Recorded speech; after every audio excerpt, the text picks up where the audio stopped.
Okay, CTRL Fam, welcome back to our channel. Today we have DTMF.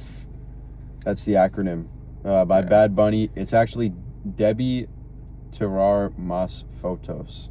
I think that translates to I wish I took more photos. Yeah, or right? I should have taken more photos. I wish I took more photos. One of those two. Because one of the songs, I mean, we'll approach this for background information right away. One of the songs is about like literally the title of the album.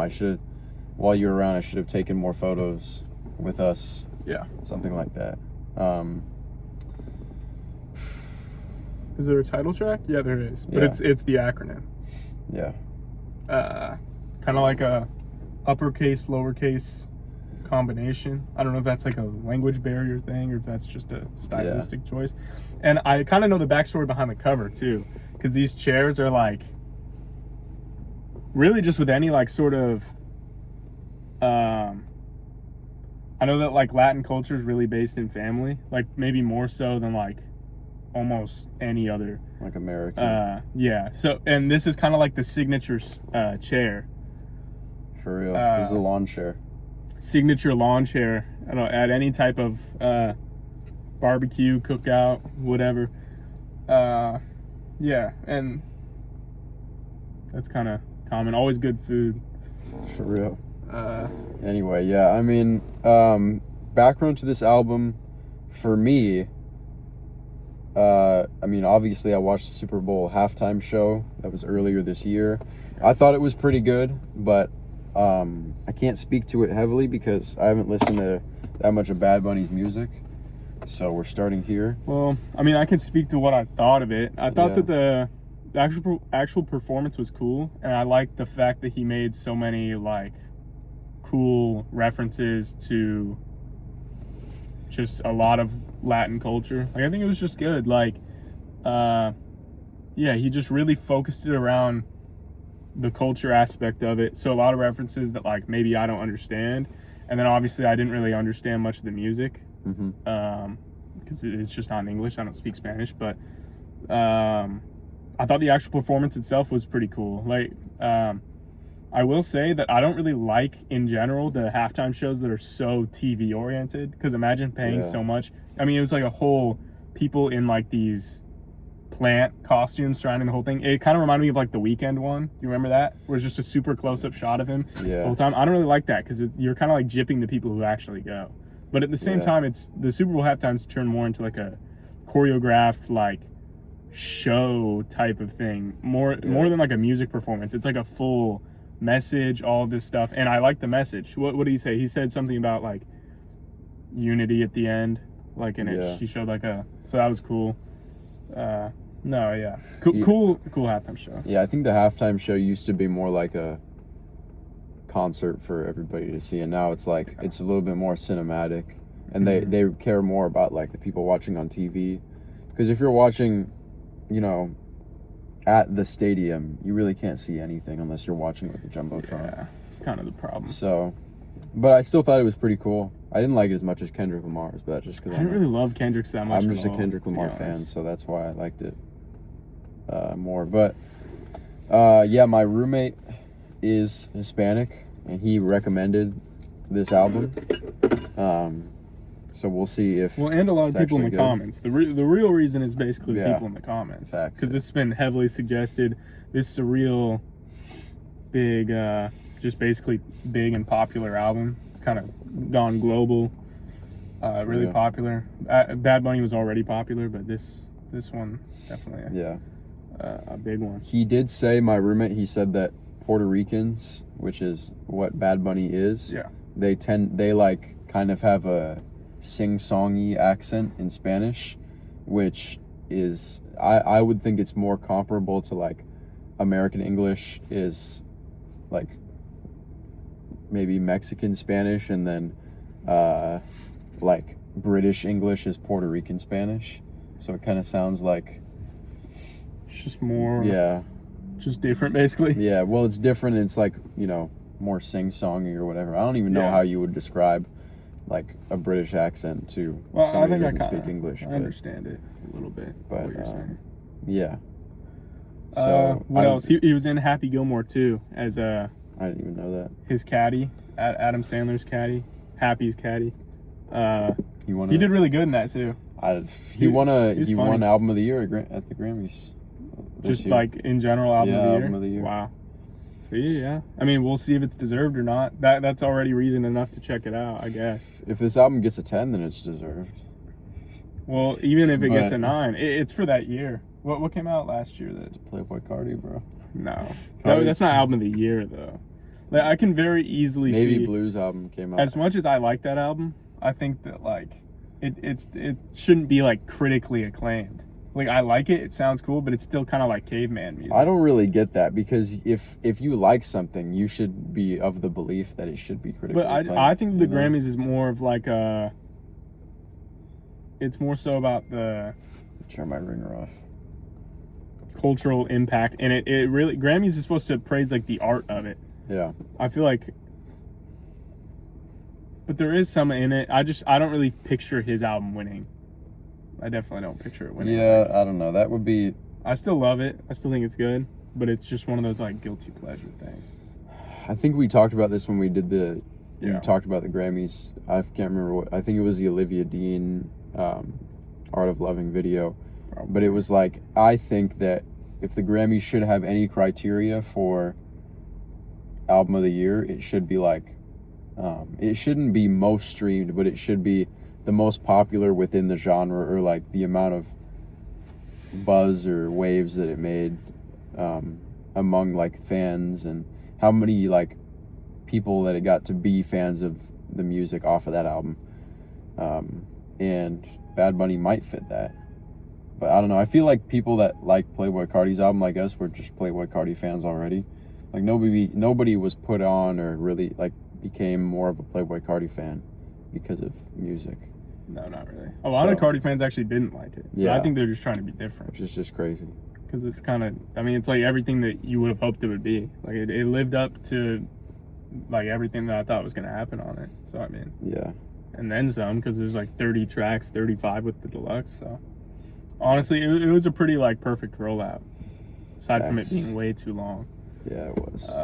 2024 came out December 2023. Yeah, it's 2024 music. He teased it in 2023. Yeah, and it comes out. Man. The only other Spanish album we've listened to, well, Spanish artist, Rosalia's a Spanish artist, right? Yeah, I think she's primarily. from Spain, yeah. Yeah. So she spoke on Lux. She spoke Spanish and like German, English, and like sorts. English and maybe French. I don't even remember.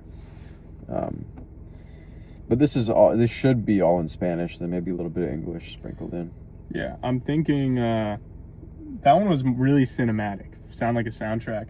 This just from like little snippets I've heard maybe, and then like just kind of the vibe that I'm getting. I think it's just going to be just like groovy, good sounding Latin music. That's my hope, at least. Like, I think it's going to be about the vibes more so than anything. Okay, let's get into the description really quick. Maybe the first paragraph. Scores of Puerto Rican artists have used their music to express love and pride in their island. Few do so with the same purposeful vigor as Bad Bunny. The superstar from Vega Baja is responsible for numerous songs that center his homeland, from unofficial national anthems like Estamos Bien and El Apagón. By the way, I don't speak Spanish, so if I mispronounce anything, that's my bad. To powerful posse cuts like Echo PR, with veteran reggaeton luminaries Archangel, De La Ghetto, and Nango Flow. More recently, he's been decidedly direct about his passions and concerns, expressed in vivid detail on 2024 standalone single Una Velita, positioned as his 6th proper studio album. DeBÍ TiRAR Más FOToS centers Puerto Rico in his work more so than before, celebrating various musical styles within its legacy. I'll end it there because the rest of the description is long. Yeah, and probably about specific songs too. Yeah. So we'll see. We have translated lyrics. We do actually. On Apple Music, which is a lifesaver because I don't want to go to a different website. Yeah, and go back and forth and all that. Yeah. So, with that being said, you know, let's make sure this album's on play. Critically acclaimed actor, Bad Bunny. Actor first, musician second. This first song is called, Nueve Yon.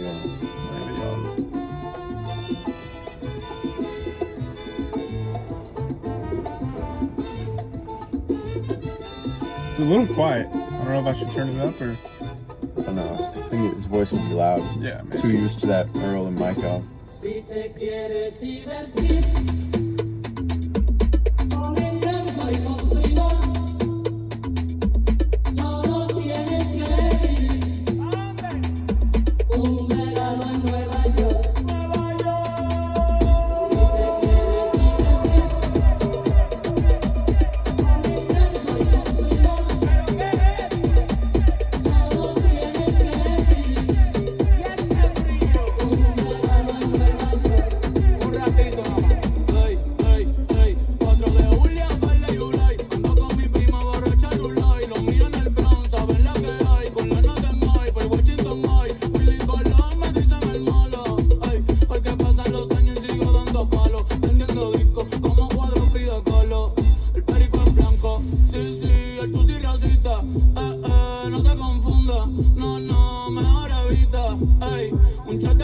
I like the bass on here.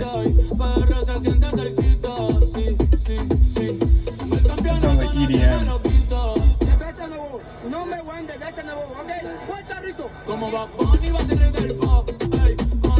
It's giving me like EDM if it had like real percussion over it, like on Latin percussion, like dance music. Yeah.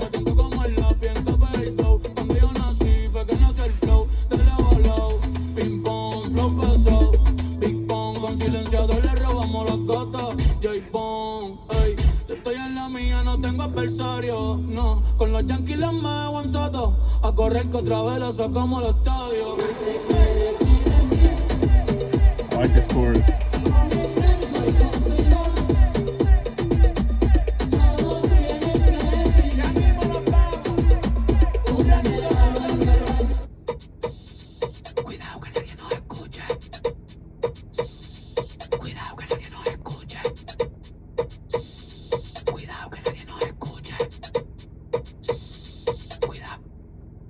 Tú tienes piquete, mami, yo también. Tú estás buena, yo estoy bueno también. Huele rico y ando con los de 100. Si tú lo quieres, lo tienes que mover. Tú tienes piquete, mami, yo también. Tú estás buena, yo estoy bueno también. Huele rico y ando con los de 100. Si tú lo quieres, lo tienes que mover. Lo tienes que mover. Lo tienes que mover.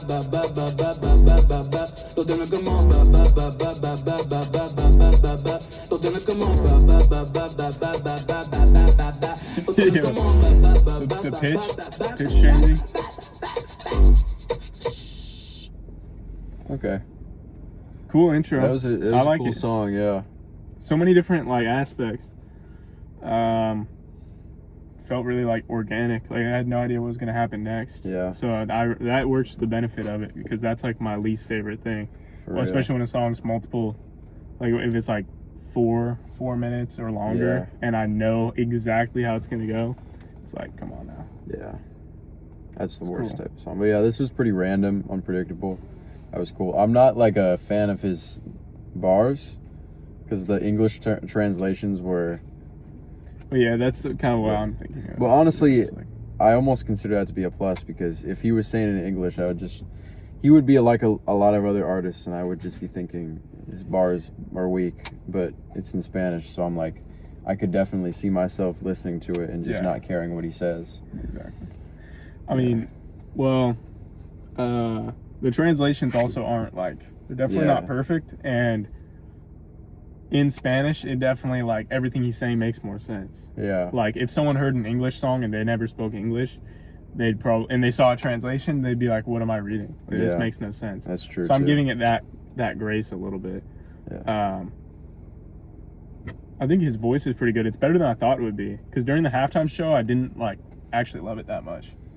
Yeah, I don't remember. I didn't really remember what it sounded like, but it sounds good. Yeah. I like the like sample. The chorus sounds like a sample, whether or not it is. It's like it's a cool sound. I like that. Like the woman singing. Whatever. Yeah. Pretty cool. Solid song. Okay. His real name's Benito. Yeah. Called it the Benito Bowl. But it's really the Seahawks Super Bowl. Voy a llevarte. Llevarte. Llevarte. Okay. Voy a llevarte. I took Spanish in Yo la conocí en Miami, en Brickell. my Ella honors sabe que aquí college. hay ticket. Quiere que ella se la aplique, que pa' casa la trafique. Voy a llevarte pa' PR, mami, pa' que veas cómo es que se perrea. Tráete a tu amiga si te gusta la idea. Dile que esta noche vamos a janguear. Qué rico la vamos a pasar. Aquí nadie se va a casar, pero tú te vas a querer quedar. Ay, aprovecha que estoy soltero. Single, mírame mal, si quieres que te singa. Te voy a llevar pa' PR todo el fin de. Después de mí, vas a borrar Tinder. After me, you'll delete. Mami, estoy suelto. Mírame ahora perdiendo un experto. Estoy suelto, mami, estoy suelto. Ay, ay, ay. Hoy la calle está prendida. Juga pastilla molía. Yo no pierdo tiempo, yo las cambio como Rosalía. Rosalía. Los ojos por Wow, cinco shout out. segundos, ya yo sé que Shout out Rosalía. todas las malas que son bienvenidas. Tipo te por lío. Dime si tu lía, tu amiguito, el corillo está bien rica, pero ese culo tuyo, wow, sobresalía. Salimos de la disco y estaba de día. Obviamente salí con la que quería. Ey, que viva la putería. Long live the whole life. Wow, what a lyric. Dime si te va a montar. A la isla tengo el portal. To the island? Bien borracha la What island?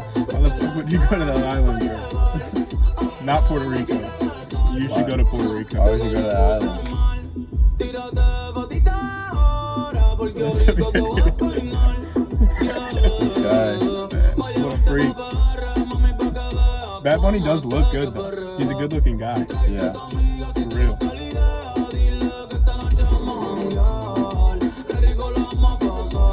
No one is getting married here?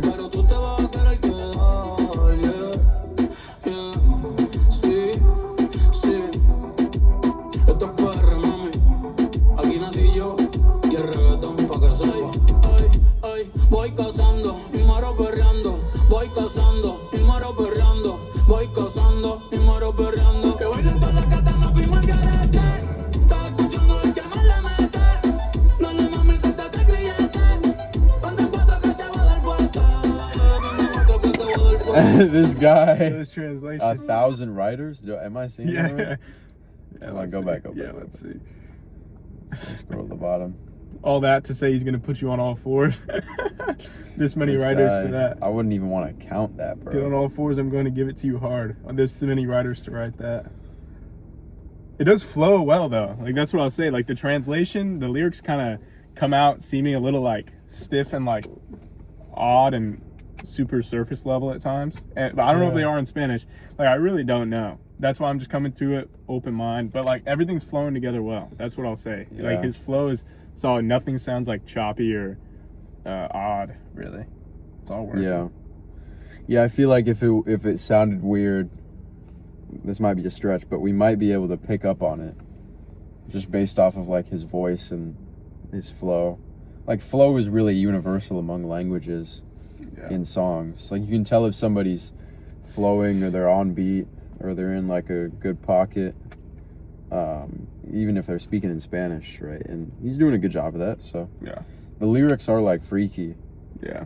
which I don't know. Nothing So- different than like a Drake song though. Yeah, but Party next door. yeah, What I'm not. was the song? What was the song in that? Like, what was that one? What? Oh my God! What was it?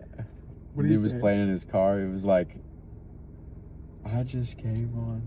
Oh Something yeah, yeah. like that. I just nutted on you. No, what was it? Oh, I just finished on you. Oh, yeah. That I was don't the know, dude. funniest. That is so Oh, funny. why was dude playing that? That's crazy. such a good memory. I'm Typical Uber driver. maybe this is You get in your Uber. maybe this is an unpopular opinion, but I'm not a fan of like Yeah, these vulgar sexual lyrics in songs. Yeah, not really. You know, I don't really listen to I any just- music I that just like finished on you. has extremely vulgar lyrics because I just That was so if funny. it's excessive at least. Saying that like the whole time, he's like, bro, why do you keep? That wasn't even on my playlist. He was playing in his car. He's listening to my playlist. We get in his car. He's like halfway listening to the song. It's halfway through it. He got right back to the chorus. I just finished on you. That's why I'm never gonna play Party Next Door in my car, bro. You wouldn't catch me dead. It's like even during a time where that would work, if you know what I mean. It's like, why would you listen to that anyway? It's just like, it's so like I odd. don't know, bro. I don't think there's a single context where listening to a song with a lyric like that isn't like corny and weird. Like honestly, it's just like there's so many other better options. Like the whole purpose of Drake and Party Next Door's album is that it is so you can play it while you're having an intimate moment with somebody. But I'm just thinking, if I wouldn't listen to that. Yeah, if I was in that, I wouldn't want to play that shit. I'd either listen to nothing or I'd listen to some like old soul music or something, you know? Yeah. Put the Smokey on. Put the Smokey on vinyl. That'd be way more fitting. Hear But the like crackles. I don't know. And the thing is, the whole defense of that album is, I think Party Next Door, I don't know if he tweeted it. It might have been a fake tweet, but it was like, you know, this album is meant to be like smashed to. So I don't want to hear any criticism of like people not liking it. It's just like, well, even if you wanted to have a moment with somebody to this album, it would just be a turnoff for both of you anyway. Yeah. So it's like, there's no point. I mean, everyone has different like lines and stuff. That's just kind of like where like everything, to me, my personal stance is like everything in the world is already so overly sexualized and like just weird in that regard, to the point where it's like, I don't want it seeping over into my music. Like it's one thing if you're like eloquent about it, like some of like the Twig stuff.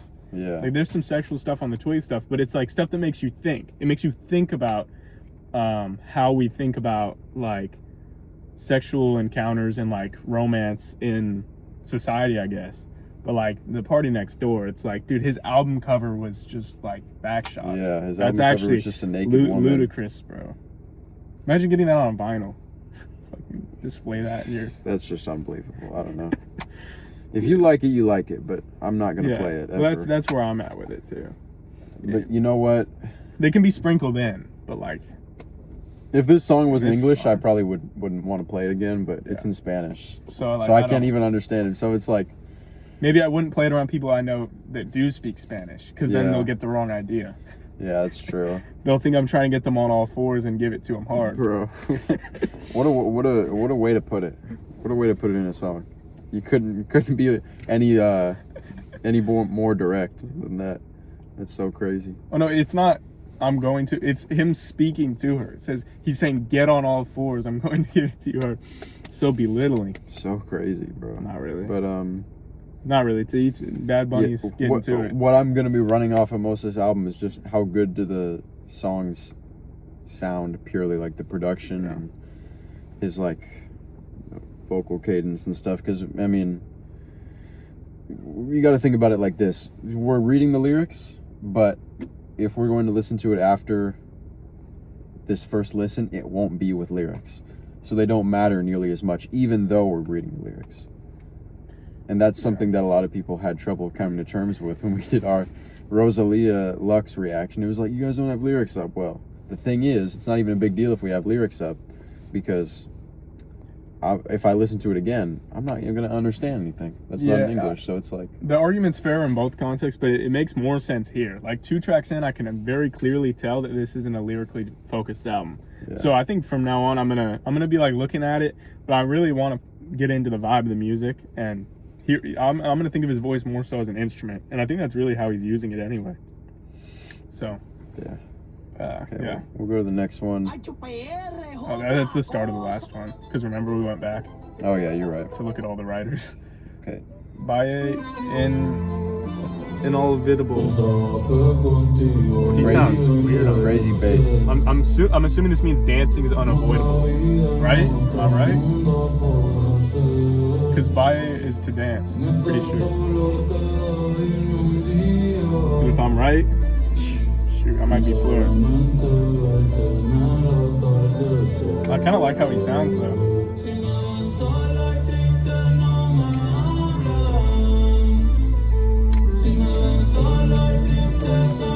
Set on my fault.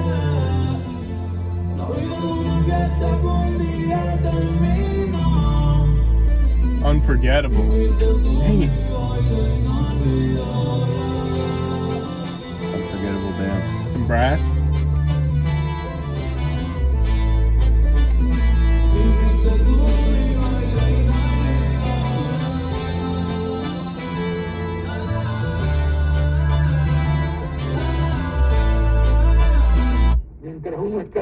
That's when it happened. Yeah, me too.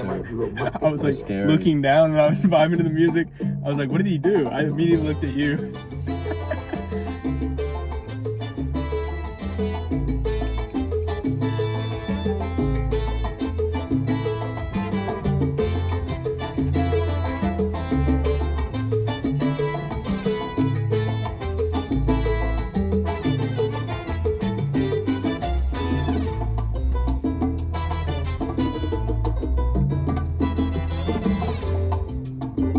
Pensaba que contigo iba a envejecer. En otra vida, en otro mundo podrá ser. En esta sala queda irme un día y ver parcial a ver si te veo caer. Si me ven sola y triste no me hablen. Si me ven sola y triste soy culpable. La vida es una fiesta que un día termina y fuiste tú mi baile inolvidable.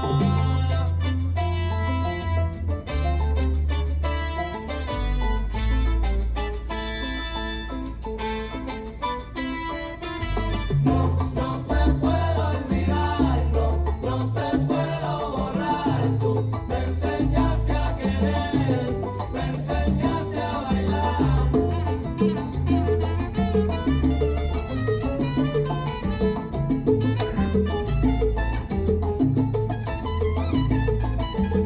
No te puedo olvidar, no te puedo borrar. Tú me enseñaste a querer, me enseñaste a bailar.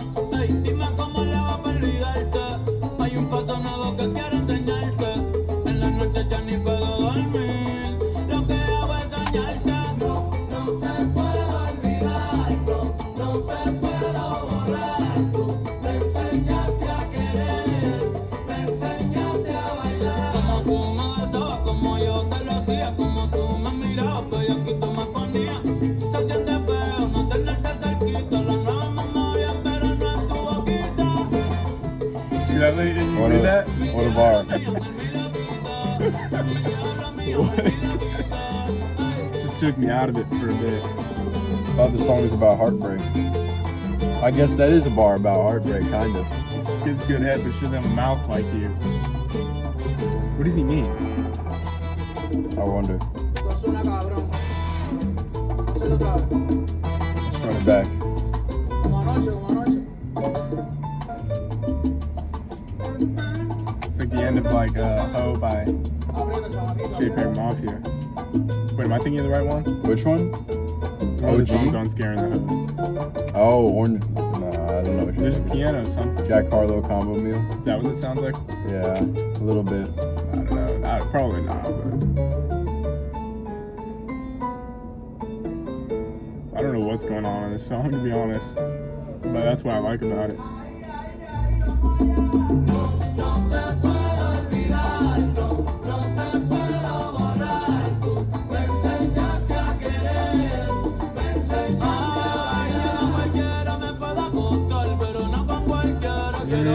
That's a good lyric. Solo con usted, con usted, yo bailo con usted, no más con usted, un beso donde esté, no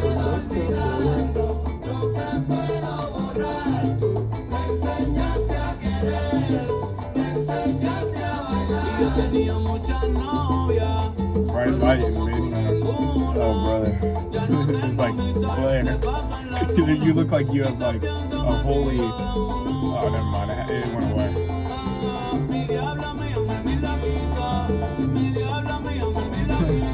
That little freak. My devil, my angel, my little freak.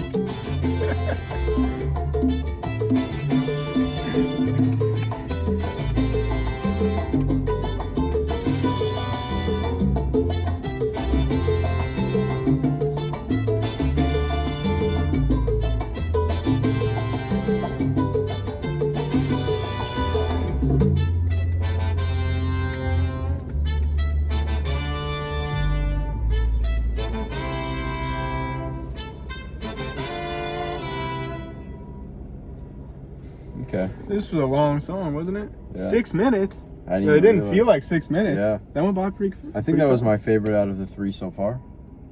That was a good one. I might have liked the intro more. Maybe. I don't know. It's just giving good vibes. Yeah. The one thing that I will say is that I cut you off. I got you. But the thing I'll have to say, and I think you'll agree, of the songs we listen on the channel, for a 6-minute song, this passed the absolute fastest. Yeah, for out of all of them. Like, that felt like a blip. Yeah. Like, I felt good. Like I thought it was going to be like 4 minutes, or it felt like 4 minutes, but no, it was 6. That's crazy. But, yeah,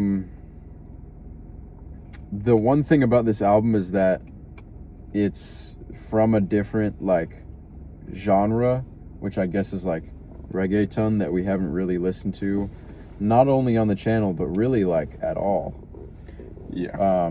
And so different that it's kind of hard not to like, because after a while you know. I was thinking that too, because it's just about like a percussive groove. Yeah, it's just like a groovy, like, you know, danceable song, and I think if you were used to listening to this type of music, you might not like it as much because it's not as novel, like it's not as fresh and new to your ears, because you're just thinking, I've heard this from a different artist, but we haven't heard this.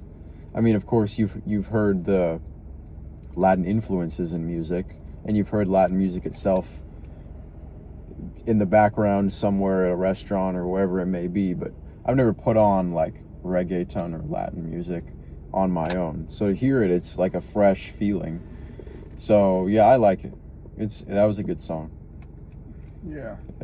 But yeah, I'm liking it so far. Like you said, it's kind of like hard not to like. Yeah. I feel like I've had the opposite reaction to some genres, maybe. Well, I don't know. I think some of the music in other genres just isn't my thing. Like some of the country we've listened to has just been, and I've listened to in general, it's just like the Morgan Wallen stuff. Basically, yeah. I'm basically only talking about Morgan Wallen, actually. Yeah. But that wasn't that good, and I don't listen to much country. But this, yeah, it's kind of hard not to like. It's just really focused on percussion, which kind of like, as a human, I feel like that's the essence of all music. It all came from drums. Like that's where it started. So you hear like some maracas, I think, on it, and then just like on top of 10 other kinds of cool drums that all are clearly like live recorded. It's just cool. It just seems like the perfect song to like put on in a setting like the cover, in like a backyard cookout type thing. I can't believe I'm telling you this on camera, but Devin's dad asked me and you to do the music for his wedding. So you might have to play some of this. I think this would be a good, even though that'd be sick. Devin is not Hispanic or anything. I think this might go over well, you know? Yeah. Just kind of depends on the audience. Depends on the crowd. Depends if they're a what's that one called? Turning Point USA halftime show watcher or not. Yeah. We got to really scan the audience. If that's the case, they won't want to do it. But I doubt Devin's dad is friends with any of those people. He could be. We'll see. If he is, I mean, I just have to play it anyway. Yeah. that would be crazy. More incentive to play it. Nah, but... Yeah, no, this is good. This is good dance music. It's like play this maybe like while they're walking down the aisle. That would be sick. No. Or we should just perform our own songs. That's what I was thinking. That too. Should we make one for the? Okay, we could make one about him and his new wife. We could. It'd be like a rap song. It'd be like it wouldn't have to have a bunch of like heartfelt lyrics. Could. I'll get on it. Ooh, dude, I could get a good verse on that. On a song about someone else's relationship. So it just feels a little odd in general. But I'd be down to perform. I'd be down to if we got mics, go back and forth on a. Well, there would be no stage. We could build a stage. We do that quick. It's just gonna be in his like backyard. Or Let us know if you want a Control concert. You guys want to come to the first Control performance? Yeah, at our friend's dad's wedding. It's gonna be sick. I'm gonna buy a DJ turntable and all that. We can play all the classics, bro. Fly Away, all the cult classics. Yeah, cult classics. Exactly. That everybody knows. Exactly. All the smash hits. Okay, let's see what the... How long is it? It's like an hour, right? A little over hour an and 2 hour. minutes. 6 minutes in one track. Yeah. I guess, and there's a lot of songs still. I'm ready. I'm liking it so far, though. Perfumito Ooh, Nuevo. Did I just play a different song? I did. Yeah, you're good.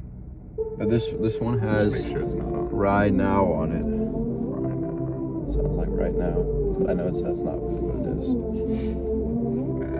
It's a different language. Hoy salí de nuevo, pero ya quiero algo nuevo, creo. Si me ves por ahí ni me conoces. Cinderella después de las 12. Ya me convertí. Some rage. Vámonos de aquí. Que me gusta cómo huele y más cómo te mueves.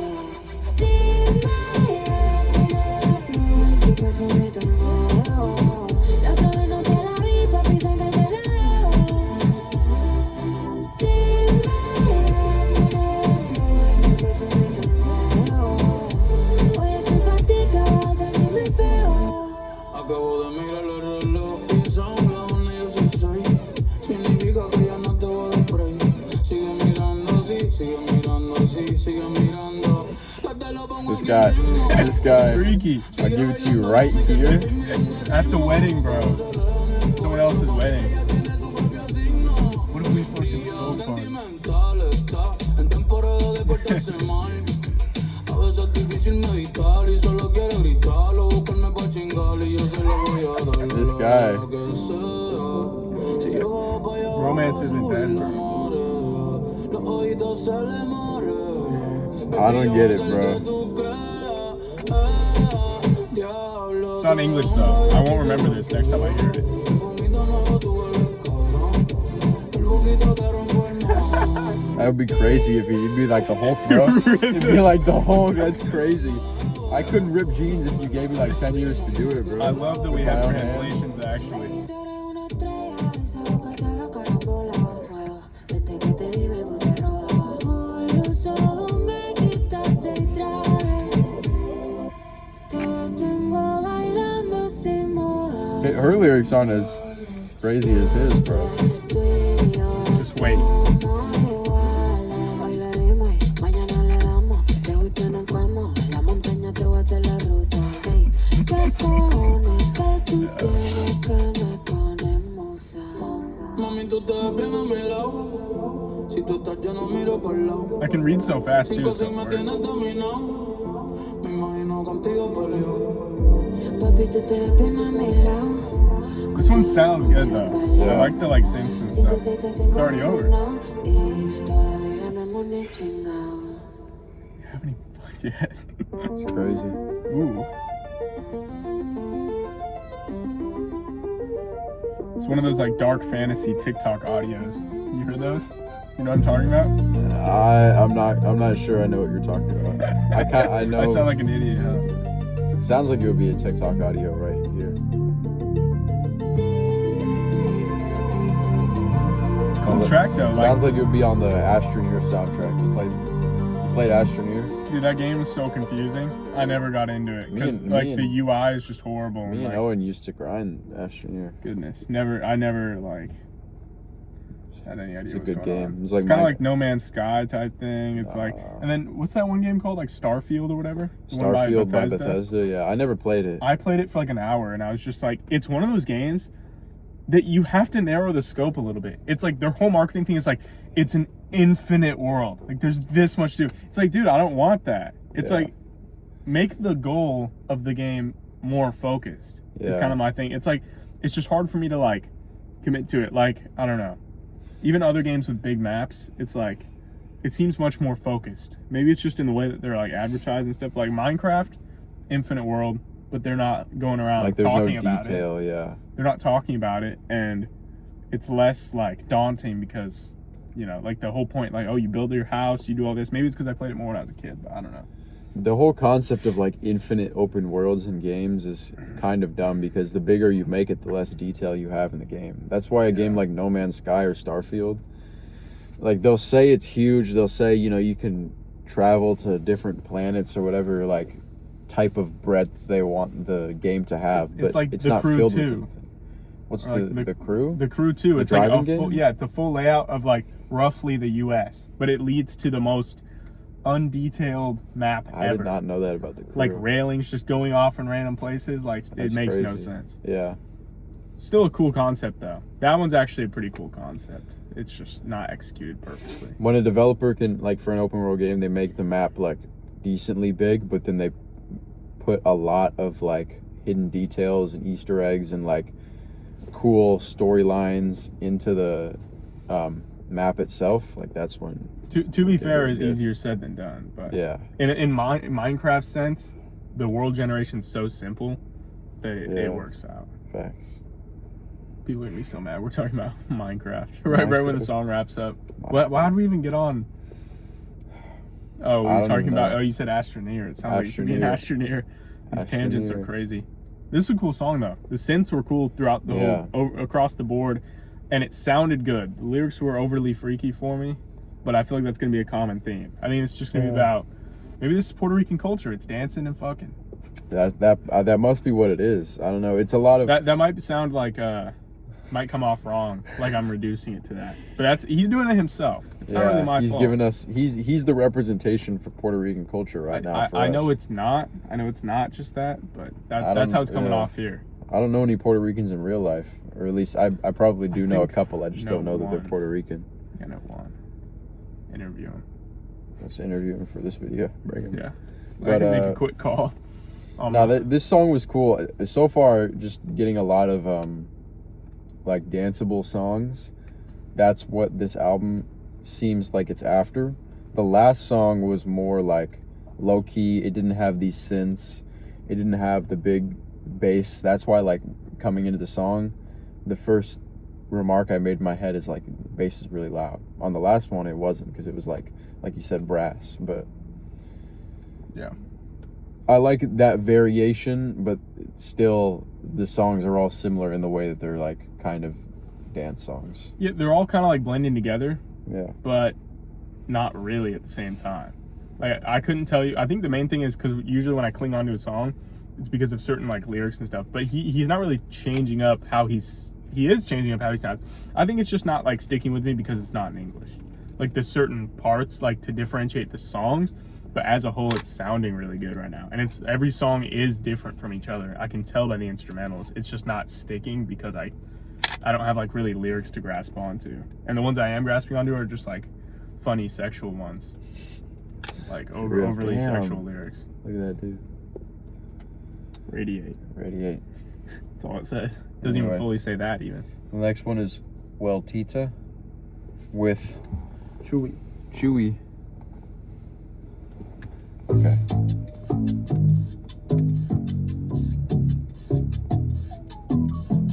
Beats are great. No way.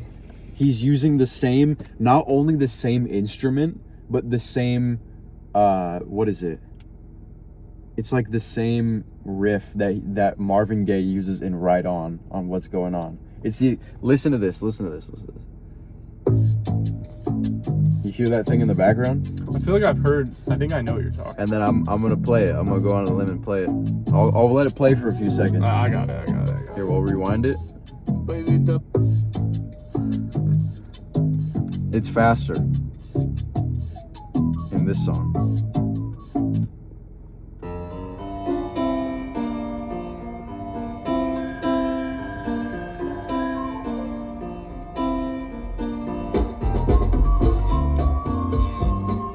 It is. It's like it's the same, but it's just a little bit faster. And it sounds darker on the... Just pause it. Anyway, Marvin Gaye, don't strike us down. Please don't. Oh, he's dead, so you can't do that. Don't strike us down. I hear it though. I mean, obviously, because it's but that was cool. What's that instrument called?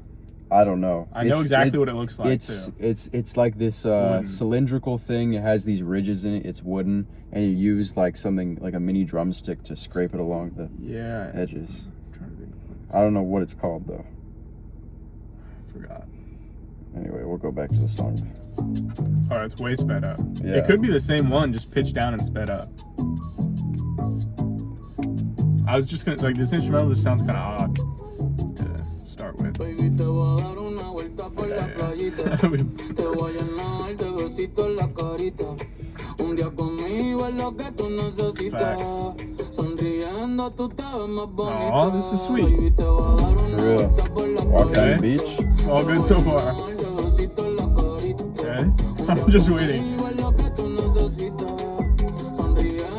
This is a sweet song. Next lyrics gonna be like, I'm gonna pin you again. Do some crazy.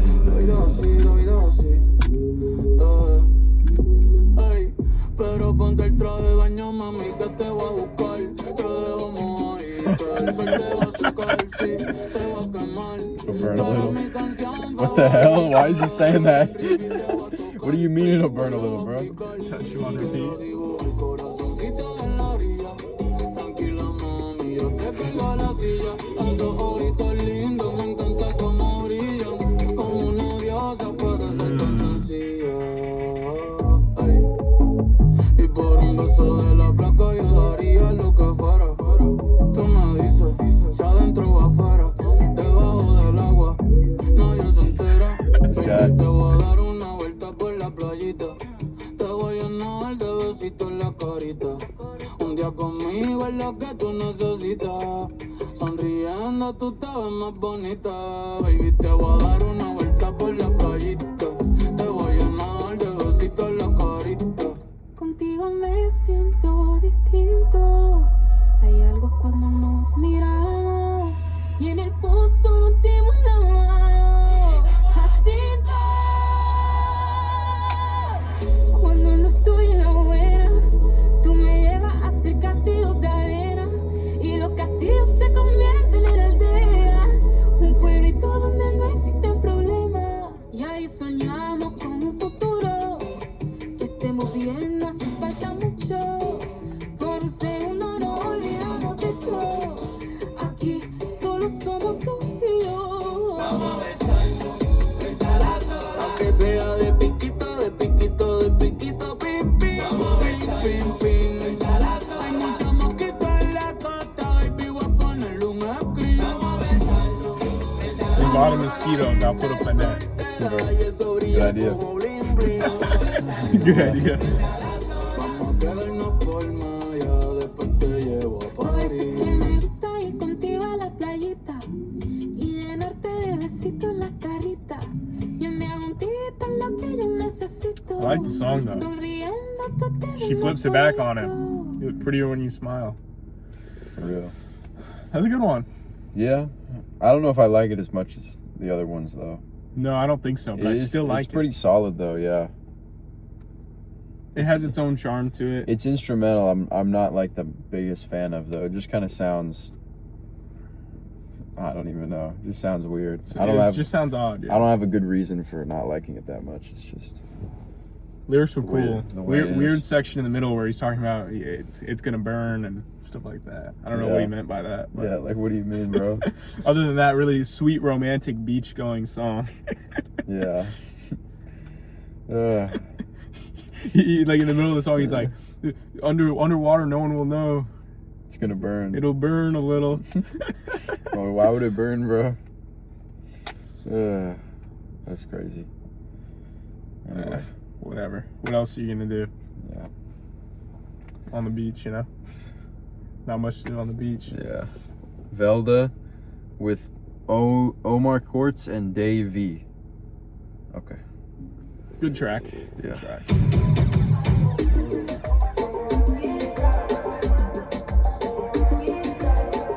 Freaky girl. Me diste follow y te di follow back. Me diste like y yo te di dos pa' atrás. Toma, al otro día me pusiste en los Did you talk about Instagram? Eso es lo que tú quieres, mano. Voy perdí bien. De espalda de lado o de frente. En todas las fotitos se ve bien. Mami, te lo doy ahora y después también. Tuve un story cerca y que le llevo a pie. Up on foot? Why on foot, though? Tú me tienes a mí en la cuerda floja. Si nos vamos del water te moja. Yo te voy a comer como una luz roja. Y dale, actívate. De quién va a pagarlo y no te olvídate. Tú te vienes, yo voy, dale, sígueme. Con ese culo en bote. Kind of anime? That's not anime, bro. Subgenre of anime.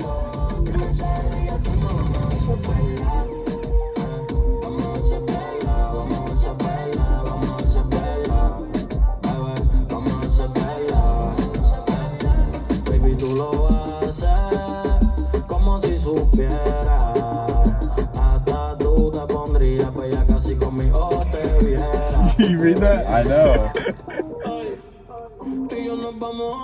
Do people listen to this at family gatherings though? Like people who know Spanish? I wouldn't play this around kids. Yeah, definitely not. Crash and burn. But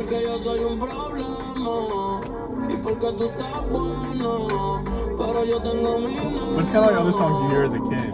It's like you hear them as a kid, you don't think anything, and then now I listen to songs. Yeah, sorry.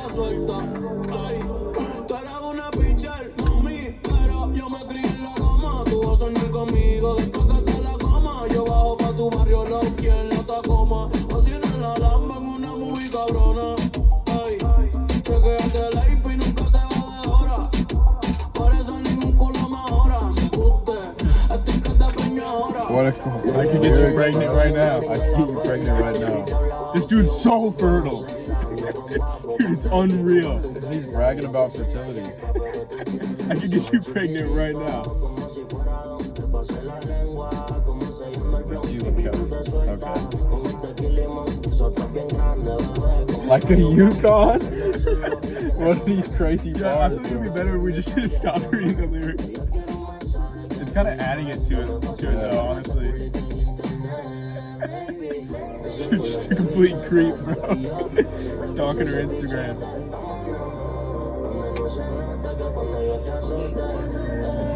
Oh my goodness, bro. These bars, I'm liking this. Ridiculous. Imagine the translations are just all wrong. They just wrote this out anyway.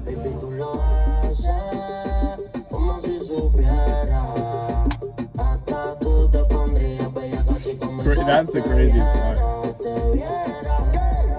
Baby, a mí me dijeron que tú metes mano. ¿Quiénes son? Los que comandan una nueva generación.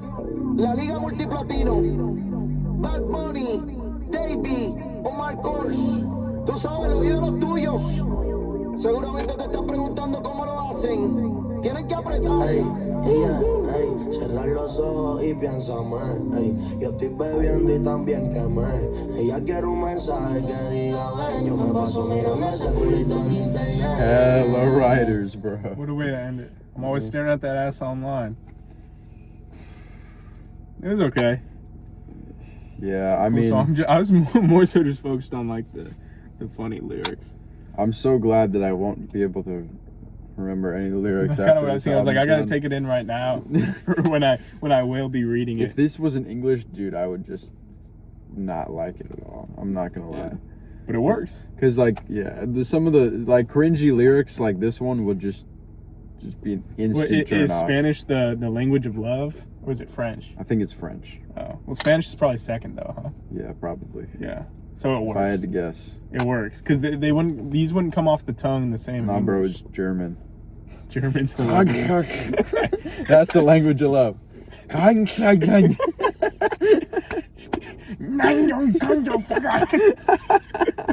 That's totally messed up what we just did.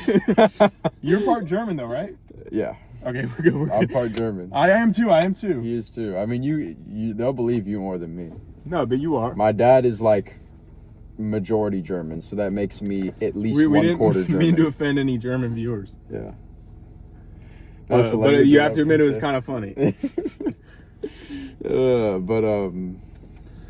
No, I mean the song itself, I don't even think it sounds especially good compared to the other ones. No, it's not just really. I think it just goes on for too long. I don't know if that's because I was just looking at the lyrics the whole time and I was caught up in the lyrics. Seeing the repeated like nasty lyrics just repeated over and over again. Maybe it made the song feel longer than it actually was, but I mean the lyrics really aren't that crazy in the grand scheme of things. It's just this isn't like, I know what music this is in English, and I voluntarily don't listen to that either. Yeah. Like, I just finished on you. Like Party Next Door type lyrics, bro. This is Party Next Door if he was Puerto Rican. For real. And better at making music. Apparently, yeah. Party Next Door. Party Next Door is on a couple Ye songs, though. I think he's on He's on Ghost Town and Wouldn't Leave. Wouldn't Leave is a good song. So, you know what's great? Wouldn't Leave is the worst song on that album, too. Nah, no way. What is that? Probably like All Mine. That's fair. Yeah, I just personally like All Mine a little bit more. Wouldn't Leave is fire. Wouldn't Leave is good. That's one what of I'm my saying. But favorite songs it's a great song. off of that. Ye is so good. What's better, Ye or Kids See Ghosts? I would say Ye. I feel like I would say Ye. Ye has just more. It has more like depth to it. I feel like. Yeah. Kids See Ghosts is more of just like a feeling. Yeah. But Kids See Ghosts is like psychedelic rock. Ye is just like hip hop. You can't really. It's hard to call it anything else. It's not anything else other than just like straight traditional rap music. Whereas Kids See Ghosts, it's like, dude, you got songs like, what was that one? On Kids See Ghosts? I mean, Kids See Ghosts is just random and it's weird like too. Free? Free, yeah. There's like some, really tough rock songs, like borderline rock songs on there. It's really good though. I just don't like it as much as Ye, I don't think. It's so close. But getting back to this, I'm not a huge fan of this song, also because of the instrumental. It's just like, it's not as interesting as it has been on the last songs. But again, there's an environment and there's a mood for like every song. What it would be here is like, a dance party. Well, they're setting the scene within every song too. Like the last song was about the beach. This is about like an Instagram girl, I guess. Yeah. I mean that's why this is kind of like my least favorite in terms of lyrics. Also, Yeah. it's just like, dude, the whole like Instagram, just online dating epidemic in general. Online dating's the worst thing to ever happen to humanity. Like honestly, For real. it's like up there with short form content. It's kind of in the same boat. Yeah. Short form dating, pretty much. The three things killing most of the U.S. right now is like big corporations with no care for human life, short form content, and the dating scene. Yeah. It's all the three pillars. The economy is hurting bad. Because then it's like every part of the human experience is gone. Like your relationships are all ruined because your wife or your husband will leave because they can just install Tinder and leave you in 1 second, or get hit up on Instagram by someone. And then corporations are just constantly robbing you of your money because they understand the way you think better than you even do. For real. And then short form content, we've evolved enough to the point where we're taking in media all day, every day, and now we're reduced to the worst form possible, which is short form content. And it's only getting worse. So, just... Life has just become too eventful and information packed for most people in today's age. Yeah. I've been thinking a lot about, a lot of people talk about this too. It's like, back in the 90s and the 80s, you had more time to yourself. And what I mean by that is like not time spent alone with other people, but time to just digest the information that you've had throughout the day. So if you I don't know, let's say you're in school and you get a bad grade on a test, you have more time to think about how you performed in the test, or what you could have done better, or like how the test went. But nowadays you do bad or you do good on a test, you're getting in your car and you're listening to a podcast or listening to a new album or scrolling on Instagram or something, and it's just, there's so much information attacking you. You drive and there's like animated billboards. Yeah, exactly. Yeah. You try to watch TV, there's like 1,000 ads, there's 1,000 things to watch, there's 1,000 things to do. It's like there's too much information swarming your brain all at once, whereas it didn't used to be like that. And there is like a limit. You can only get so used to it. It's funny because I'll be so wrapped up in things that I'm doing, and then I'll sit for a second Like I'll take a few minutes and I'll like really sit and I'll start remembering everything that I was supposed to do. Yeah. I'll start thinking about things like you were saying, like stuff actually starts to like digest in your brain because that's how it's supposed to work. And it's partially our own faults, but it's like I said, like with like all forms of content and all this stuff, that's why if you want to better yourself, I guess, you really just need to, a lot of attention stuff just comes down to what you're taking in. You just got to get off of all that, maybe pick up a book. I need to take my own advice on that. Because that's the problem. And I see videos and stuff of people talking about it too. It's like, it's bad when you feel productive for watching a full movie. And it's so true too. Yeah. Think about it. Think about it right now. If you were to sit down and watch a full movie beginning to end without doing anything else, you would literally feel productive. Yeah. I wouldn't have said that about myself 5 years ago. Yeah. 10 years ago, I was falling asleep with a book in my hand. It'd like fall on my head, and I'd fall asleep with it. That's hardcore. Like, it's just... That's something nobody would ever do now. Yeah, I would never do that now, and that was me not that long ago. It's like, it's genuinely sad. But it's really up to every person to reverse it, because things can be pushed on you all you want, but you just got to avoid them. Yeah. Like, all sorts of, like, bad influence, really. That's true. You see a sign for a gentleman's club, that doesn't mean you, like, immediately swerve across 6 lanes of traffic and get in there as soon as you can or something. That's true. Like, and it's the same, it carries over to other stuff that is considered like, oh, not that bad. Oh, but realistically, the way I think of a lot of things, it's like the everyday person, like, really isn't achieving much, and a lot of it's because of these like limitations. So it's like you kind of have to not do what the average person is doing. Yeah. It's like it's hard not to, because as a human you want to like follow the herd, but like you don't have to be on dating apps because other people are. You don't have to be on TikTok because other people are and they send you videos. Yeah. It's like you don't really have to do anything. Like take back control of your own life. It's basically it. Pretty much, yeah.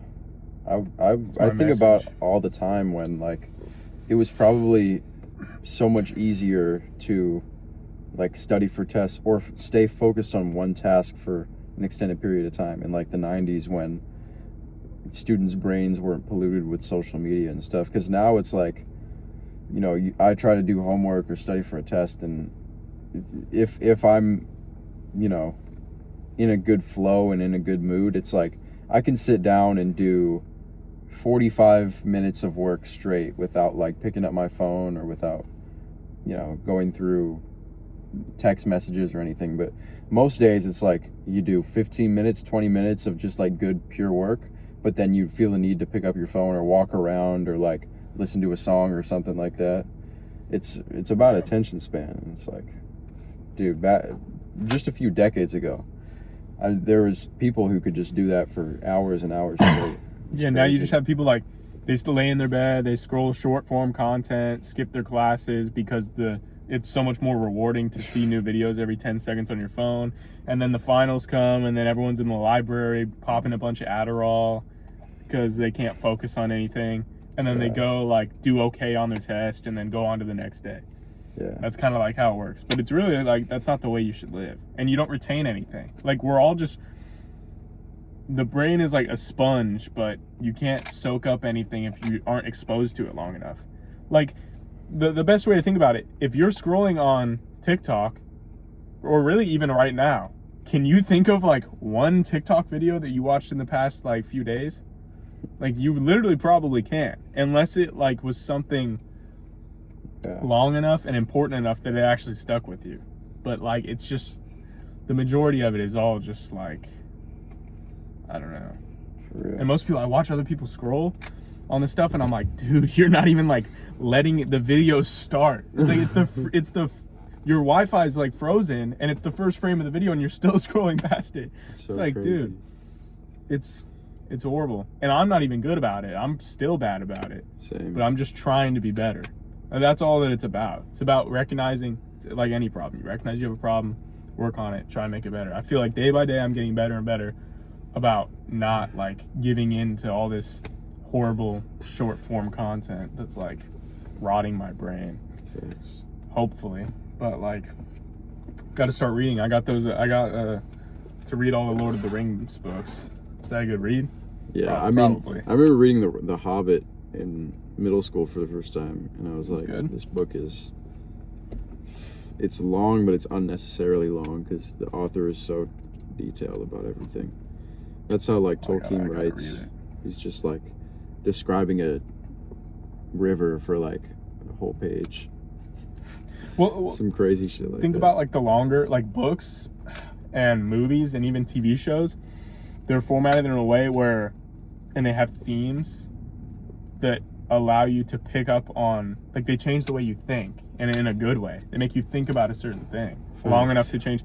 But if you're never taking any of that in, your perspective on life is just going to be so like not good. That's why I want to watch more movies and read more books. Which kind of sounds crazy to say, and we're in such a privileged position now, an overly privileged position, where like people a couple hundred years ago would have like killed someone for one more book. For real. And now like just think about that. Yeah. I mean, even now there's like countries in the world where like access to a lot of things like isn't there, and then we're over here like really complaining that this movie isn't on this streaming service, or you have to watch ads with it or whatever. It's like we got to pick up more books. We got to soak up more information, real like meaningful information, not like songs about coming on people's backs and stuff. Like seriously. So crazy. Vulgar lyrics, bro. It's just like the ad thing is understandable because it if something makes me sick to my stomach, it's ads, bro. Like every time I see an ad, like when I'm watching YouTube or on Hulu or something, it's like I just think of all the dystopian worlds that have been depicted in video games and books and movies, like Blade Runner or Mirror's Edge, or all these like futuristic worlds and stories, and it's like that's what we're living in today, because I'm forced to watch McDonald's ad every time I open YouTube, and it's like chosen for you based on like things you talked about in the other room and stuff. Yeah, it's chosen for you based on your interests and your other searches, and who knows if they're listening to you on your phone's microphone, like. And on YouTube, the worst part, it's like a fucking quick time event in a video game, because you're like, you gotta wait and skip at the right time. I'll be watching, and you gotta like watch just enough so you can press the skip ad button. Exactly, bro. And YouTube changed the way they do ads on TV. If you guys are watching this on a TV right now, you probably already got hit with 20 different ads. It's not our fault. It's Mr. Bad Bunny and his label's fault. Yeah, because we don't make any money off the videos. Not these videos, at least. It's a good point. Let me give a little Patreon shout out. So we don't make it. That's a good segue. I didn't even think about that. We've been forgetting to shout out the Patreon at the start of the video. Yeah. It's kind of, but every video we release comes out a week early on Patreon. For $1 a month, you get to see every video we put out for a month, a full week early.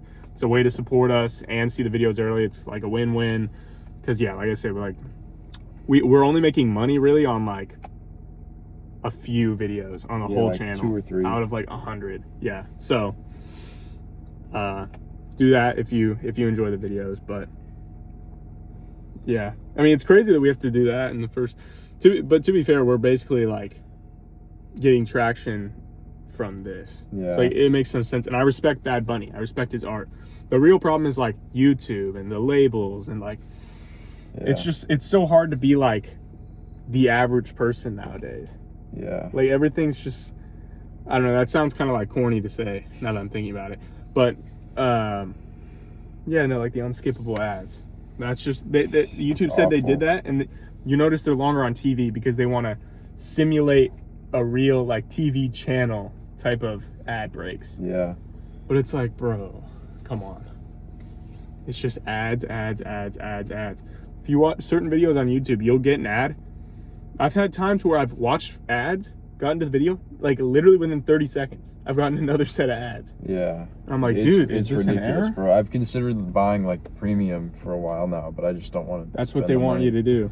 You're just forking over money at that point. But if you're watching an ad, or if you have watched an ad at this video at any point, just know I feel your pain. Because, oh my God, dude, it's like trying to watch a good documentary on YouTube or a video essay or something like that, and it's just ad. I'm like, to be fair, we're not like above it, because we do have ads on those videos that we can't have ads. When we can have ads and make money off of it, we do that. But I mean, like, we're making fucking pennies a lot of the time. It's like, I don't know. It's just sad. dude, okay, that's making me upset. What about this album? We got to get back to this album. Yeah, we're less than halfway through. El Club.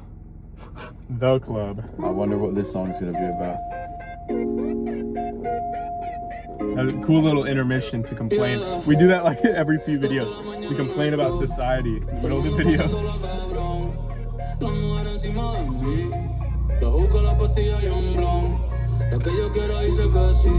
Yeah, Chad does what Chad wants. It's crazy. What's my ex up to?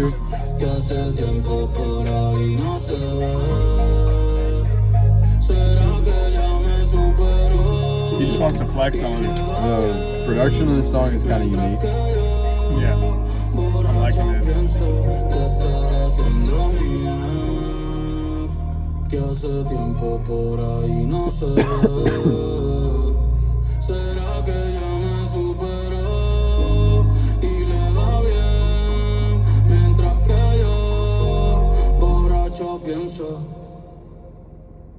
¿Qué diablo estará haciendo? Estará jangueando, estará durmiendo, estará fumando, estará bebiendo. Seguirá sola o está saliendo con otro que no soy yo. No soy yo. Sounds like he's not over her. No soy yo. Aposté que te olvidé y perdí 500. 100 specifically. Los sentimientos, los muchachos piensan que yo estoy contento. Pero no, estoy muerto por dentro. La disco está llena y la vacía, porque no está la nena mía con la que yo. Heartbreak. Con la que yo siempre me veía, con la que yo hablo todos los días. Y ahora no sé nada, y ahora no sé nada. Ay, ¿qué estará haciendo mi ex? Que hace tiempo por ahí no se ve. I interpreted that lyric the wrong way. That's why I started laughing. The one that always came with me. I think he meant to the club. I'm so used to the freaky lyrics. I literally just started laughing out loud. Maybe he meant it like that. He didn't, because he said the club feels empty even though it's full. Yeah. So he clearly meant bringing her there. But that's where my head went, because I'm so used to that. I'm like, I can't keep up with the lyrics sometimes. I'm locked in. 2019, me pestañeo y ahora estamos aquí. Last time you were happy is 2020? That's crazy. Quarantine, good times. Yeah. Bubble Lillard. The Mickey ring. That's such a good time though, for real. Memories.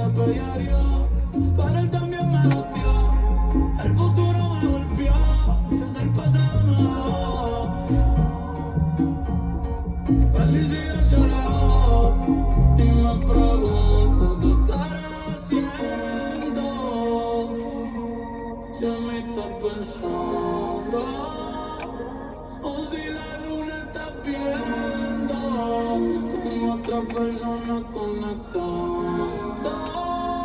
Y si de mí la está hablando.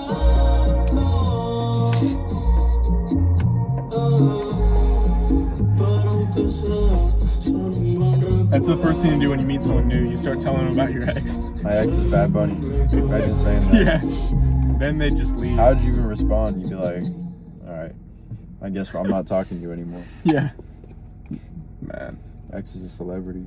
That's crazy. Actually, because, like, at that point, you know that, like, that's going to be, like, a permanent stain on their, like, memory. They're like, wow, I dated Bad Bunny. No one's ever going to live up to that. And, like, he's off doing all these cool things. So all of her future partners are going to, like, not want to be with them. Yeah. I don't know. You guys get what I mean? Maybe. Maybe. But cool song. I actually like that. It was fine, but I'm not a huge fan just because of I don't get anything out of the song that I haven't from the album already. I thought it was cool. Like I said, kind of the production in the start was a little bit interesting, but I kind of lost it with. I'm feeling less over like time. Latin influence, I guess. It's sounding more like sound just a more lot like of like mainstream, like more mainstream music. pop stuff. But it still sounds good, and it's giving a good variety on the album. Like I still like it. I'm still enjoying it. I like this song too. It's a cool subject, like missing your ex. He actually hasn't really talked about that yet. He's not immune to feelings.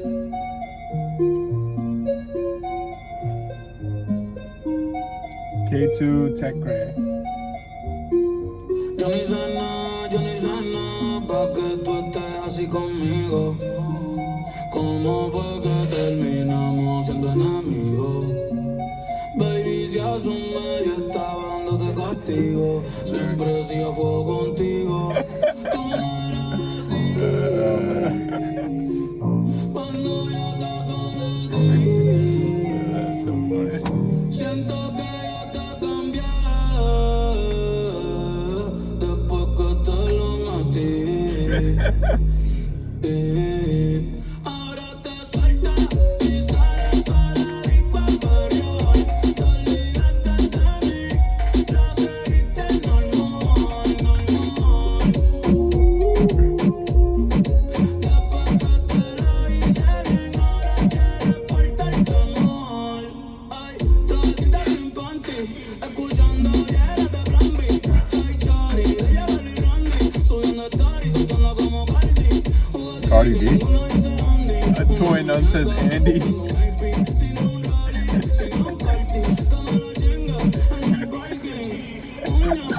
Yeah.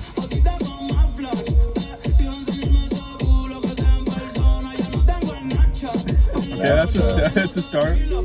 No Snapchat.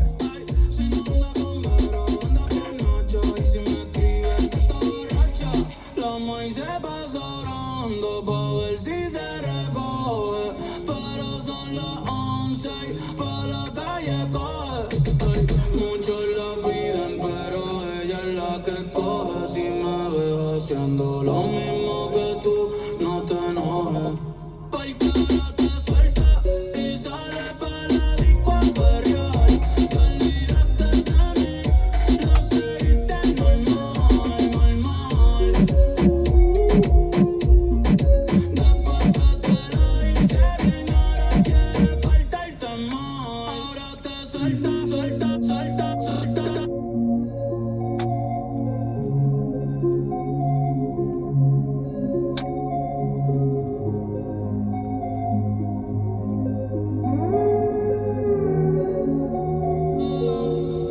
Yo ni te reconozco, bebé. Anoche a las 2 te llamé y estás hecha una malcría. ¿Qué carajo tú te crees? Conmigo no, yo fui el que te enseñé. Yo fui el que te enseñé a aplicarla como es, a frontear como es, a tirar chavo en el club, la boca y la moja. Que mucho yo te quería, pero ya tú no me caes bien, ya tú no me caes bien. Estás crecida en bicho, pero la tengo en bicho. Ya que te di de todo, cuando tú no la fichas. Si me escribes pa' pelear, sabes que voy a fichar. Sigue rulita fichar. Ahora te sueltas y sales para la disco a perrear. Ahora te sueltas y sales para la disco a perrear. This is more like an EDM type song. Especially with the vocal. Really weird stuff going on here. The song is pretty good. How much is left? Okay, it's almost over. How's there so many lyrics? Yeah. Mi sentimiento. Entonces me encojona, me duele, me molesta. Mostrárselo a alguien que no lo merece. Okay. Decent, like pretty decent song. Yeah, decent I song. like it. It didn't like wow me. a ton, but I still think it's good. Still, like, yeah, instrumentally, it's not doing a whole lot for me, and that's the one thing that I'm biased toward for this album. Yeah. The lyrics are fine too, but it's nothing to like ogle over, right? It does its job. Yeah. I mean, he sounds pretty good on here. I like the glitchy effects and stuff. Yeah, that was pretty cool. I just don't think there's enough like differentiation in the instrumental. I like the cool like build up part towards the end before it got to the ending. But yeah, other than that, nothing like too crazy. But still a good track. There hasn't been one like bad song where I'm like, oh, this stands out, this is bad. Yeah. I don't like it. It sounds like all the other ones. It's boring and it's uninspired. Like every song sounds at least a little bit different from the other ones. They're not like reusing all of the exact same instruments in the same way. He doesn't sound the exact same on every song. For real. He's doing a good job of that. That's working. It's but true. He's fitting the songs too. Yeah. Boquete.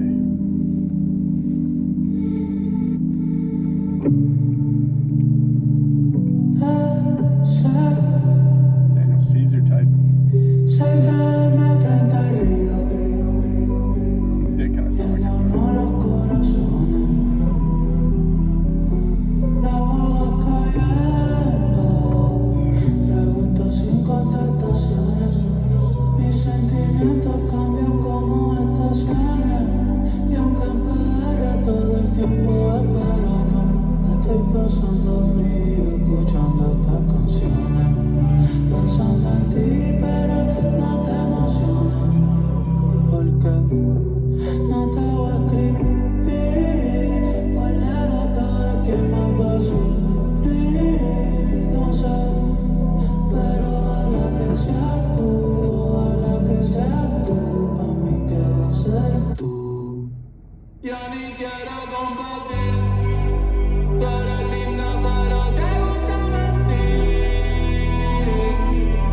Quédate en tu viaje, que cuando aterrices no llego a It's gonna aplaudir. clap.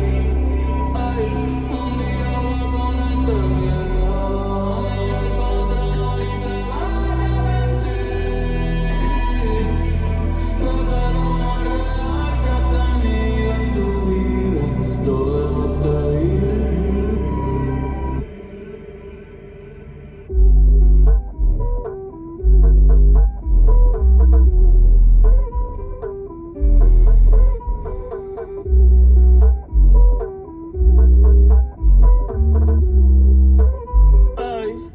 Ay, tú eres un boquete en PR, por eso es que te esquivo. Ya ni más problemas pa' ti, este es el último que escribo. A veces vienen los flashbacks y yo chingando agresivo. Te iba a llevar pa' Maya y no llegaste ni a recibo. La invitación de la playita se venció. Lo mejor de nosotros nadie lo vio. O quizás porque la vida nos mintió y tocó decir adiós y vivir como vivía antes de conocerte, viendo fotitos tuyas, probando si soy fuerte, las olas con el viento, los perros y la suerte. Tenía miedo de perderte, pero no más que a la muerte, y estoy vivo. Gracias a Dios estoy vivo, eso es lo que importa. Yo me enamoré 515 veces y contigo son 516. Eso no es nada nuevo. Toca seguir, pichar y olvidar. Y más adelante, si hay que enamorarnos de nuevo, nos volvemos a enamorar. Tú sabes que a mí me gusta estar así, enamorado. Pero ya ni quiero compartir. Tú eres linda, pero te gusta mentir. It sounds pretty good actually. Singing. I didn't think he'd sound as good. No llego a aplaudir.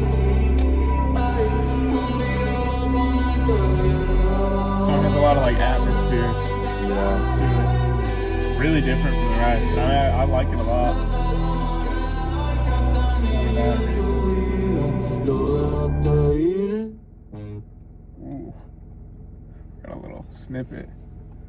What do you think though? It was pretty decent. I like the use of like a lot of the reverb on there. Yeah. Definitely different from the rest of the album. He sounds like super wet. Yeah. Wow.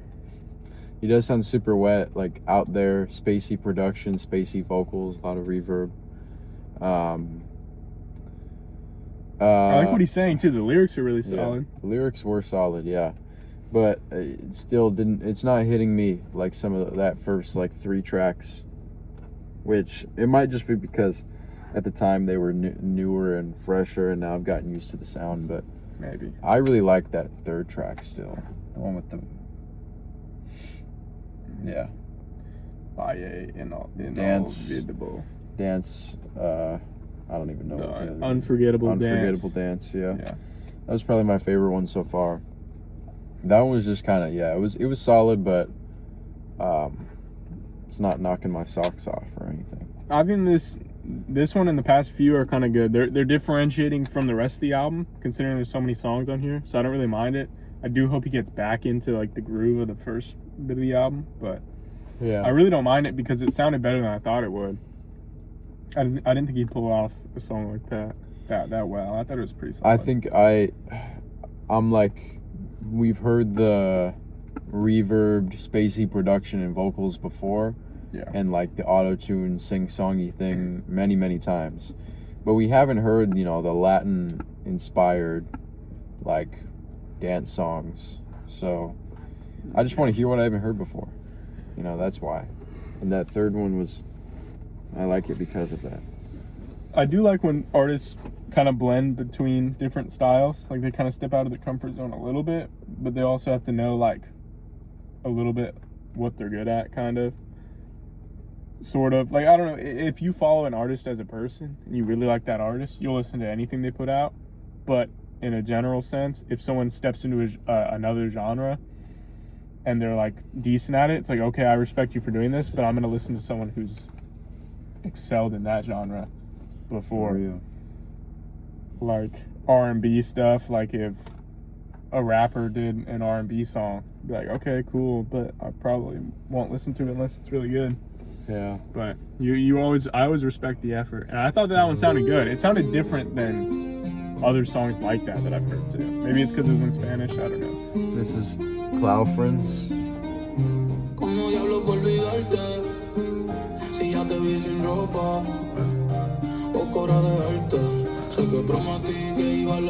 What a work of art.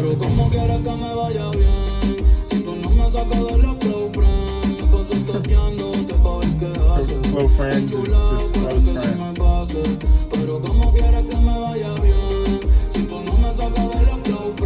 She broke up and kept him on the Close Friends on purpose. See all this.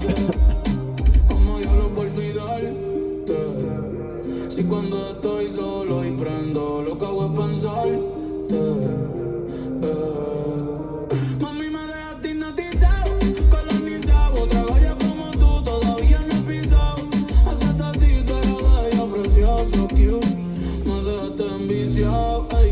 Peli negra blondie, mato eres la baby. Dando vueltas por la sunset, escuchando a Baby, a Ozzy. Toda la mía es tuyo, si quieres te doy la Ozzy. Quiero comerte solo yo, closey, Ozzy. It's not that bad. Esto no tiene que pasar. That was the same mark compared to the rest of the song. Veo el circulito verde y me vuelvo a ilusionar. Green circle, he's talking about the close friends. Yeah. Close friends. Total, esto no iba a funcionar, pero te veo y me vuelvo a ilusionar. Tú eres mala, tú lo haces intencional. Tu nombre me lo voy a lesionar. That's crazy, bro. I need to stop for a second. This guy is just saying anything. I never see. It was right up on the line. And this went over the line right here. He's saying he's gonna. Oh my god. In your name. There's some like degenerate stuff here. Yeah. I'm gonna rub on that. Good. I don't even know, bro. That's just crazy. This is the type of thing you don't say. Like, they were talking about Instagram on the other song. They said all the crazy stuff, but they didn't say they were gonna rub one out. Yeah, that's just the craziest thing so far. How does this translate? Maybe let's just hope it doesn't translate correctly. I thought the whole point of writing like horny music is to incite horny feelings to other people. He's talking about just jerking off, bro. That's not like a appealing thought or an appealing lyric. Some people it might be. It is Bad Bunny. I guess. But Like I said, he does look pretty good. so crazy. Alright, back to the just rub gotta one keep out. going. Oh, this is normal for you?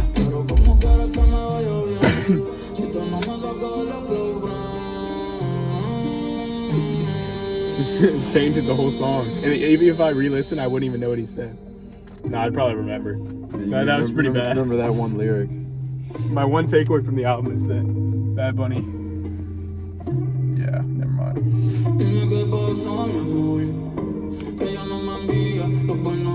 That's when you know it's over.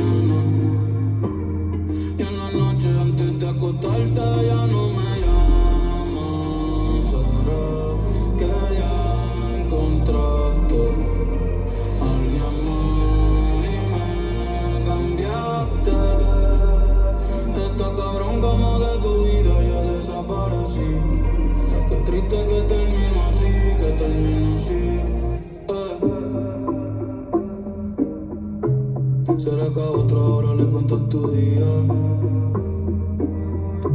y lo hace reír con los chistes que tú me hacías.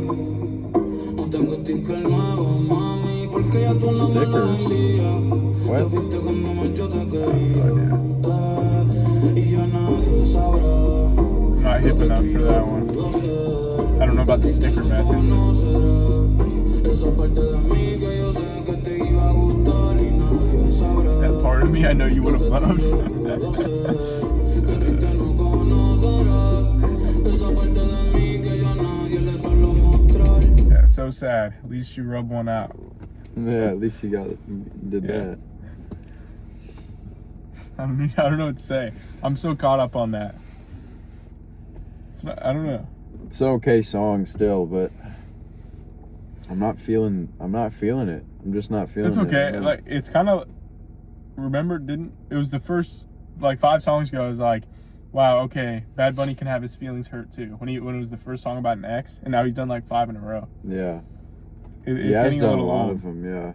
It's getting a little old. A lot of these are heartbreak songs, but I don't know, the way the lyricism is, it's not like it's super interesting, you know, like, again, mistranslation, they might maybe if I spoke Spanish I would think they're better presented, but the way it is now, the way we're reading lyrics, it's like this lyricism is just kind of weak.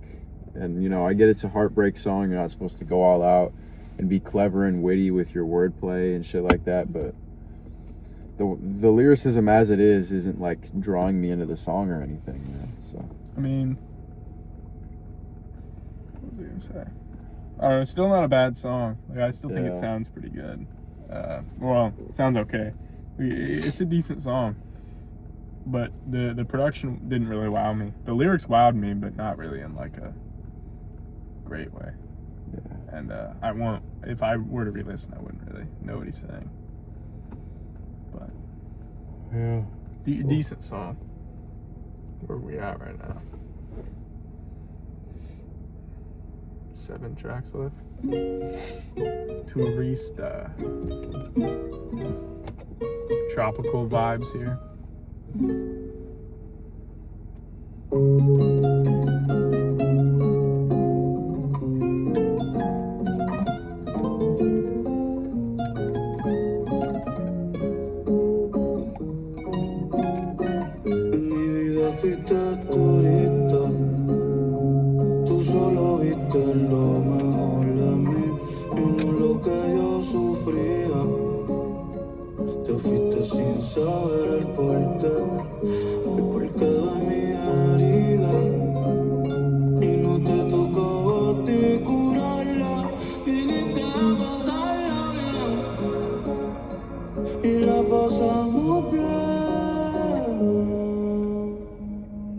Una foto bonita, un atardecer hermoso, una bailadita, tu cadenita de oro.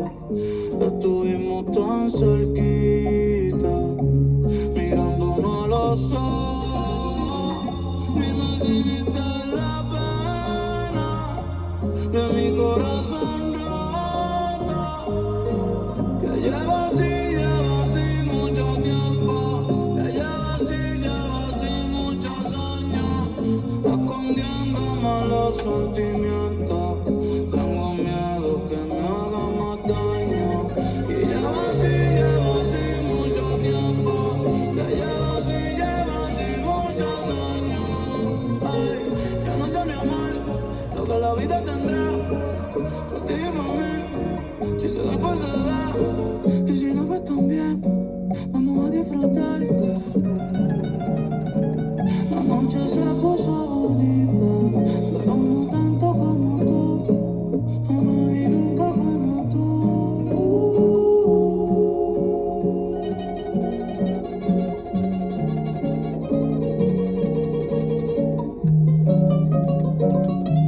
solo viste lo mejor de mí y no lo que yo sufría.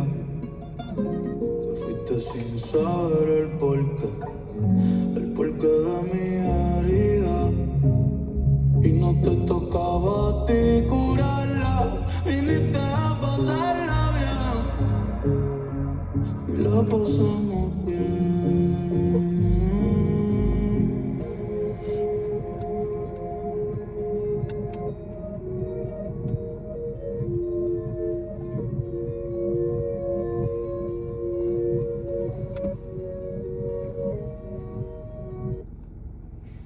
Well, that was a good one, I think. I don't know. I like the strings on that song, especially. Yeah, I thought it was different from the other ones recently, but it's also, I feel like there's just been too many in a row. Yeah, it's just too many heartbreak songs. Heartbreak, and he's singing a lot. Yeah. And honestly, the more I listen and the more I think about it, I'm like, he's really not that great of a singer. Like, he doesn't sound bad, but he's not good enough to have this many very vocal focused songs. Like, he's sitting on top of everything on the song. Like, the whole focus of the song is his voice. As an artist, you gotta know your strengths and weaknesses. He sounds good, but he doesn't sound good enough to be doing all of this. Yeah. But the lyrics were cool on this, and yeah, the strings were cool. This is one of the better ones in the past few, but I think it's more so just I'm getting fatigued of hearing this very same thing. I would agree with that. I mean, it's the first few songs, it's not fatiguing because, you know, it's refreshing hearing like a new singing voice, but, you know, 10, 11, 12 songs in, it's like, that's when the voices that aren't really good and are just serviceable kind of start to show through the cracks. And that's what's happening. He does sound different than basically any artist I've heard, though. Like, his voice it sets itself aside, but he's not like an extraordinary singer, is what I'll say. Like, he definitely does his job. Like, it works, but I think personally I just want less of the singing, more of the upbeat, the rap vibes. Yeah, like basically rap, I guess. Maybe a mix of both. But, yeah. Bet. We'll see if he can give us that. So yeah, I like the subject of that song. He's got kind of like a better version of the last song. Honestly. Los Piernos de la Cresta. It's gonna be like a group. Eros. Maybe. This song is called Cafe Con Ron.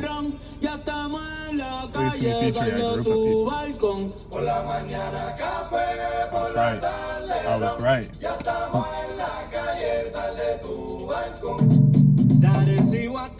De Fajardo a Rincón, en la voz de todo un barrio, desde Almirante a Frontón. Por la mañana café, por la tarde ron, ya estamos en la calle, sal de tu balcón. Que lo bailen en Lloren, que lo bailen en Canales, hoy voy para la carretera con tu amiga normal. Por la mañana café, por la tarde ron, ya estamos en la calle, sal de tu balcón. Hoy yo no quiero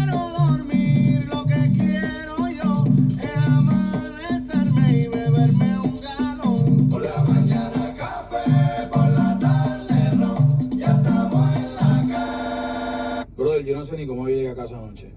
Clase lo que era, que hoy me están tirando de nuevo para bajar para allá, pero yo creo que hoy sí que he hecho pichadera, que no me esperen. A lot of these, like, el humo empañó el camino audio y no pude clips recordar el camino para mi casa.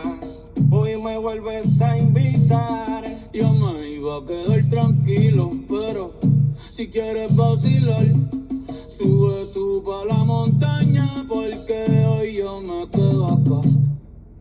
Ven subiendo, que no le vamos a bajar. Sube tú pa' la montaña, hoy yo me quedo acá. Ven subiendo, que no le vamos a bajar. Sube tú pa' la montaña, hoy yo me quedo acá. Allá abajo, no se me ha perdido nada. Están arriba en el monte los códigos de verdad. Ven subiendo, que no le vamos a bajar. Sube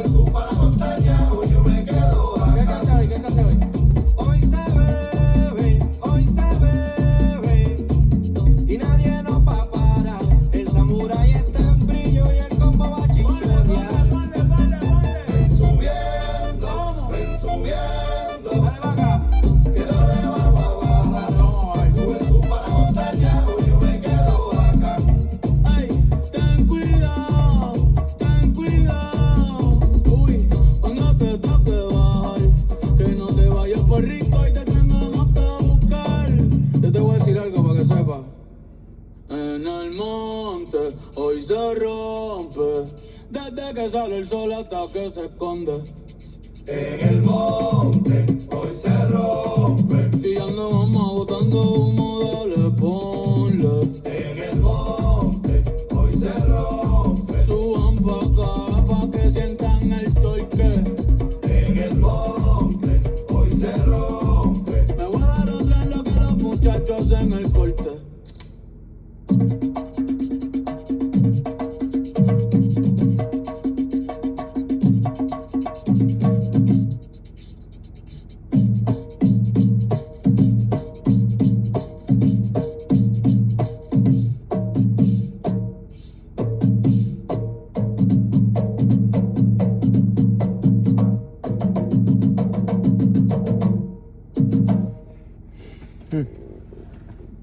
I like that one. Yeah, that was good. That was probably my favorite song in a bit. Definitely the more like Latin influenced stuff here. It's less electronic. Still a little bit though, which I kind of like actually. Yeah, they did have like some of the stuttering, electronic stuttering in there, which is cool. It's like a cool mix of the more traditional music on top of like a little bit of electronic flair in there, but not so much that it's annoying.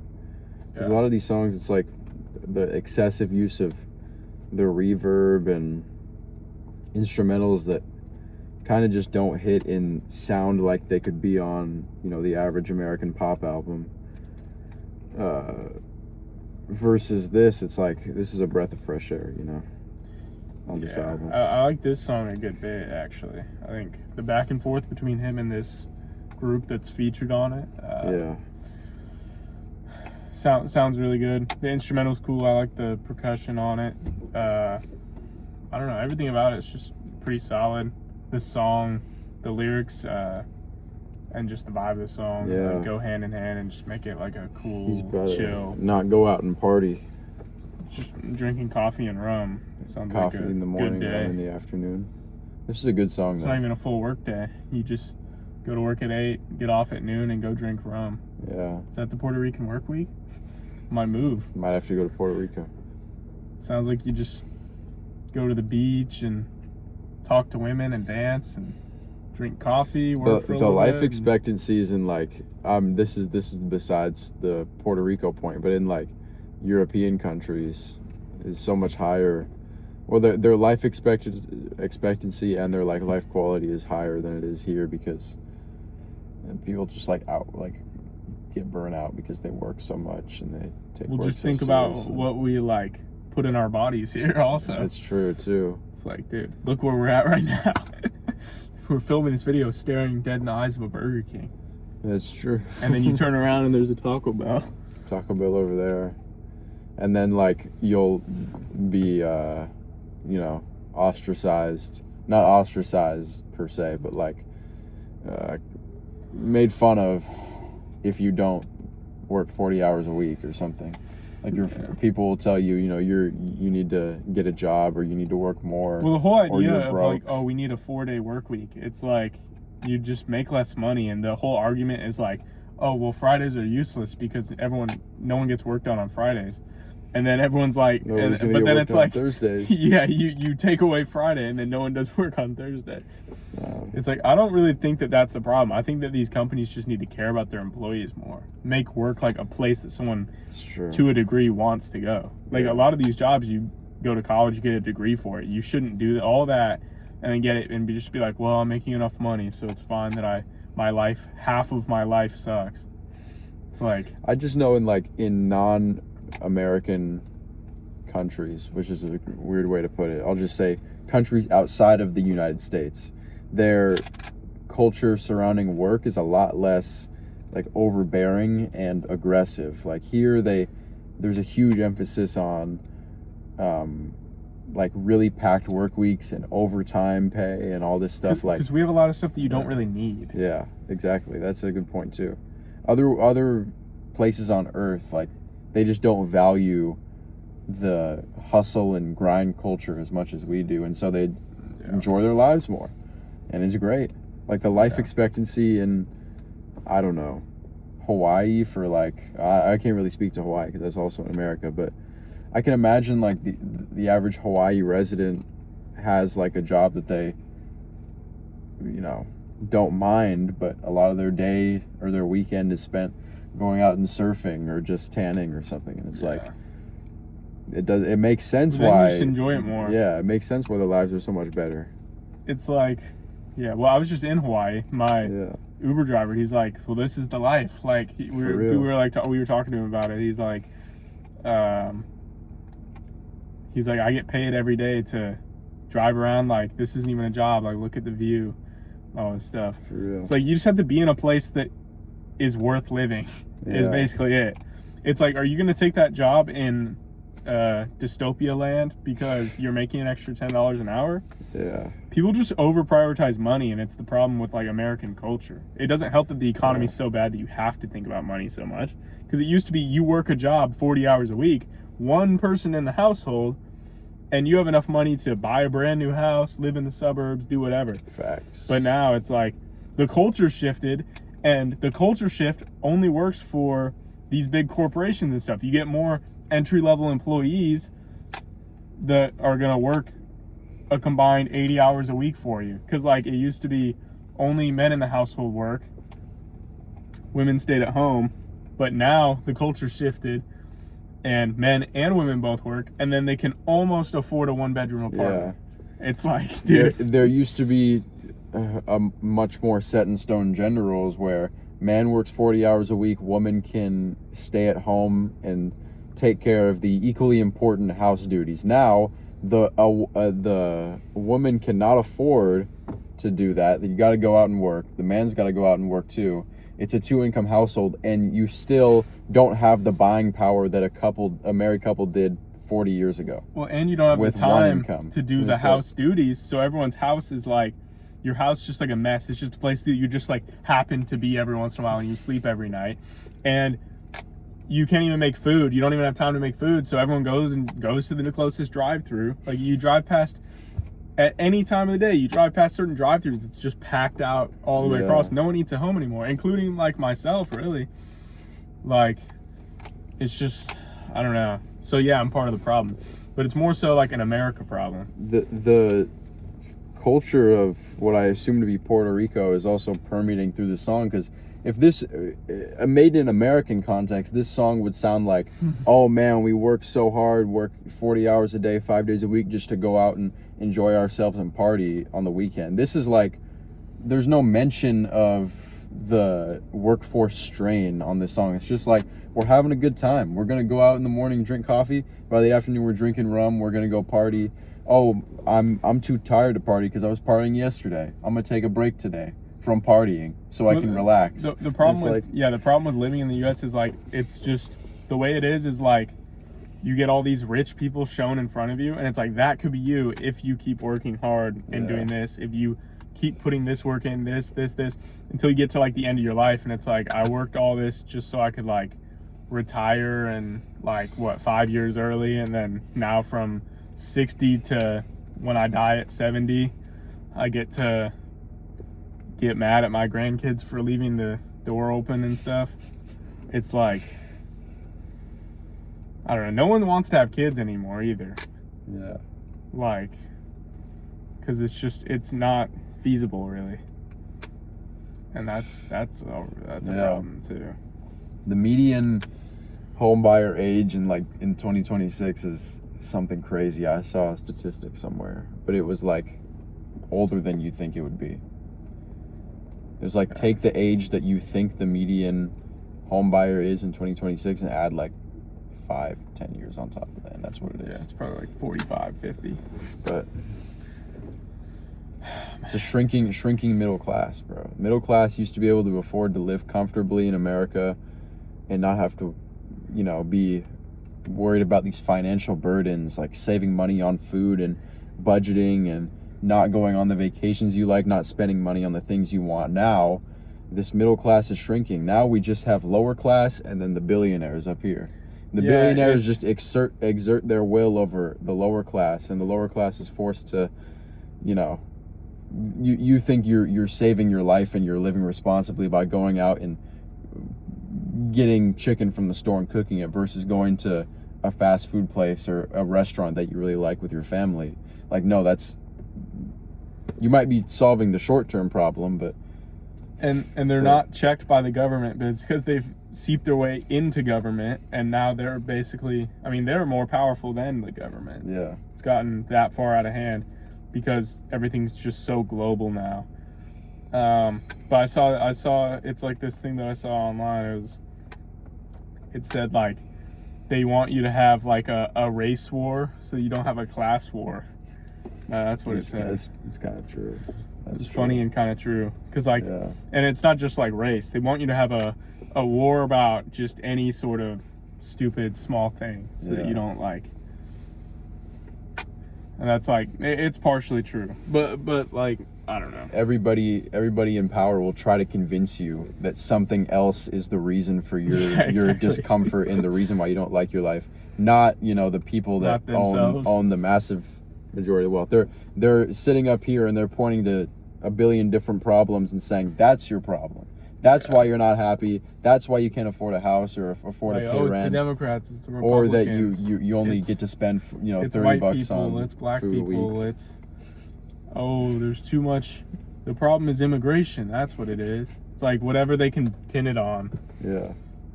Other than like just that people aren't taxed properly. Yeah.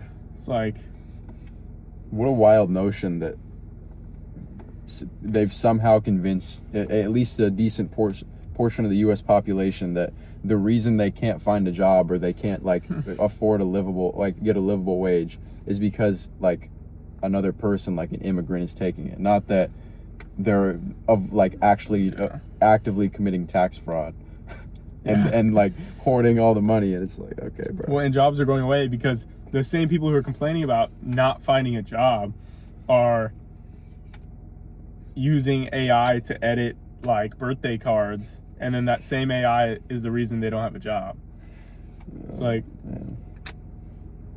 I don't know.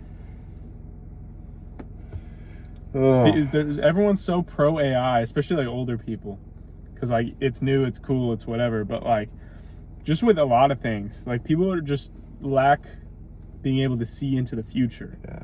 It's like, this thing that you're talking about isn't that bad right now, but just think for a half second, think, where will this be in 5 years? It's like, it'll be exponentially bigger and it will ruin your life. It's like the short form content stuff. How much worse can it get? Like right now we're at what I would perceivably think as the worst possible point with how we consume media. But it's like, it only could and will get worse. Yeah. Like seriously. And then what's it going to turn into? We're going to be listening to and watching multiple things at once? I certainly hope not. That's the direction it's headed in. But make a 4-screen tablet? People have just gotten so used to just laying down and giving up. Even when it comes to AI, like it's with AI art, the conversation is so one-sided. If you have a brain, like you should not be endorsing or supporting any AI art or AI role in art unless it's like super like tertiary, like somebody made an AI song and your favorite artist like takes inspiration or samples an AI song or something like that. But there's genuinely people listening to AI Playboy like Cardi, AI like fully made AI songs, not just like the morally questionable use of AI that like Kanye does, where he gets somebody to like Don Toliver to do a reference track and then puts his vocals in there. Obviously that's bad in its own right, but there's people that are like actual AI songs. Like you put "Make Me a Playboy Cardi" song into a prompt and it gives you a song, like, and they're listening to that like, bro. Or like the AI, the fully AI generated AI personalities that are making music. I know. It's like you're listening to a robot, and then they know about it and they still don't care. It's like you're not listening to a real person. Like you're literally. It's crazy. I don't know how. It's like an IQ test. I know. Like, if you knowingly listen to fully AI generated music, you don't function in society. There's just no way. I don't know how anybody could do that, but man, here we are. I could see if you're like 100 years old, maybe, but then you probably don't know it's AI generated. I don't think I've met anybody in real life that actually endorses like AI art or AI music or anything like that. Because every time I see anything associated with AI now, I just get sick. You know? I see it so much, too. It's like, the problem is you can't even really tell sometimes anymore. That's when it becomes a problem. It's like, with AI music, I can almost always tell, but there's like, you know. Yeah, like you see some obviously fake, like Benson Boone and like somber. For it's real. like you're AI generated. You're sticking out like a sore thumb. Not what were you saying? With like the AI, like not paintings, but the, you know, graphic art stuff like companies or, you know, local businesses do for promotion. That just like, there is no faster way you could turn me off to your company, to buying anything that you. I think I've seen what company it's like, Kalshi or something. They use, you know, the betting site, which is already bad enough, where you like bet on whatever you bet on, and then their ads use fully AI to generate the visuals. It's like, dude, you are the worst company to ever exist. You're a gambling site that uses AI to promote it. The UFC used like AI ads or something, and I remember it was like a press conference. Dana White was in there. You guys don't know Dana White. He's like the worst person on earth. But somebody and like a journalist asked him, like, people are really upset that you created an AI ad for like the upcoming fight, and he was like, who cares, fuck you, or something like that, because he's just like, you know, the most stupid and obnoxious person on the planet. But it's like, oh man, you don't like Dana White? No, I don't know who does like Dana White, bro? He seems like okay. He definitely seems, probably in a bad way. He's definitely like the biggest personality out of all like commissioners or owners of leagues. Yeah. Which is probably a bad thing. It's like ref. Like, you never want to know a ref's name. If you know a ref's name, they're not a good ref. Exactly. Scott Foster. Scott Foster? That's an NFL ref, right? No, he's in the NBA. Oh, no, I know exactly, yeah. People don't like Scott Foster because he's like, I think he has a history of... yeah, he just handing out texts or something like that. Chris Paul's like 0-18 in games Scott Foster officiates. But that's the thing, you never want to hear if you don't know who a ref is, he's probably doing a good job. You seen that NBA ref? He's called like Gucci Mane or something like that. What the hell? He like, during like a halftime show, if he was a ref, he was like driving around one of like the kids' cars. You know, like the kids' cars. I'll have to show you. He's so cool. What the hell? And you made it, you know, when they go up to it and they use the mic and they're like, announce the foul call. Yeah. It's like, the Joker committed a foul on SGA. He's like using their nicknames. Did he say that? Yeah. No way. It was so funny. He's cool though. Using their nicknames. The players like him, I guess. That's chill. If you're good at your job, you can do whatever. The Joker. You just got to put full effort into everything you do, and you'll end up where you need to be. Don't act like you're bigger than where you're at right now. Yeah. That's good advice too. People who like overly full of themselves. Nice. That's like random, but we need to keep continue. Going. I think I already gave extensive thoughts on this song. Every hour we stop and give. What the? Pitoro de Coco. Otra Navidad en la que te pedí. Christmas. Otra Navidad que no está aquí. Feliz año nuevo, pero no tan feliz. Te dieron un beso a las 12. No fui yo quien te lo di. Hace un año que yo estoy ahí. Hace un año que yo estoy ahí. Hace un año tu primer abrazo fue solo pa' mí. Me tenías en las nubes y como un rayo caí. Y ahora ni una llamada, ni un solo mensaje. Los brothers me la montan. Dicen que estoy en un viaje. Son las 12:04 y ya estoy bien loco, llorando y bebiendo. Pitorra de coco que me trajo abuelo, pa' que vacilara, no pa' que por un cuero a las 12 llorara.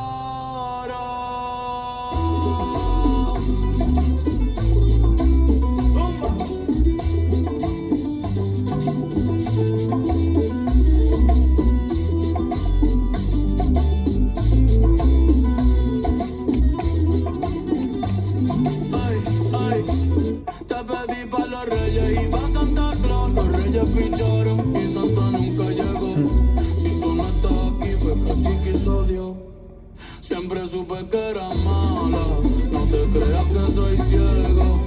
Yo cerraba los ojos y te besaba de nuevo. Con el doble 6 y doble 5 me trancaste luego. Tú y yo somos iguales, nos veremos luego. Ojalá no conozco otra como tú. Tú eres malo, te fuiste como la luz. Como quiera me vino tu cara a las 12 cuando el año se acabó. Y me dolió que ni una llamada, ni un solo mensaje. Los peor me lo montan, dicen que estoy en un viaje. Son las 12:04 y ya estoy bien loco, llorando y bebiendo mi torre de coco que me trajo abuelo pa' que vacilara, no pa' que por un cuero a las 12 llorara.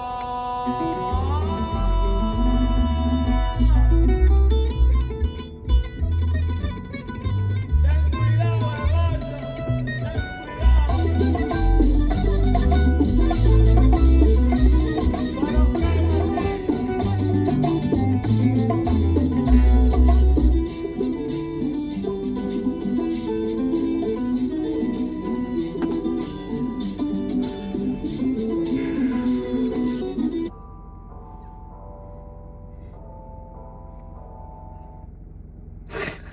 That's part of the song.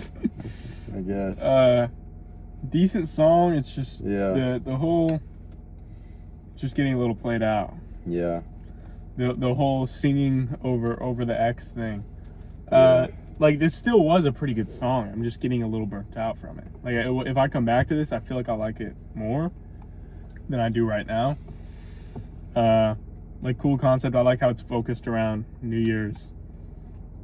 Because that's like a really intimate moment that you usually spend with someone. He's saying he's not now, so there's like some feelings associated with that. But other than that, it doesn't like nothing is jaw-dropping to me about it. But still a good song. True.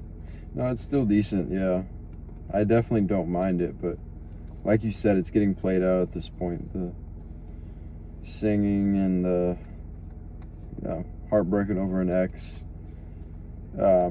His friends keep saying he's tripping, and they're probably right.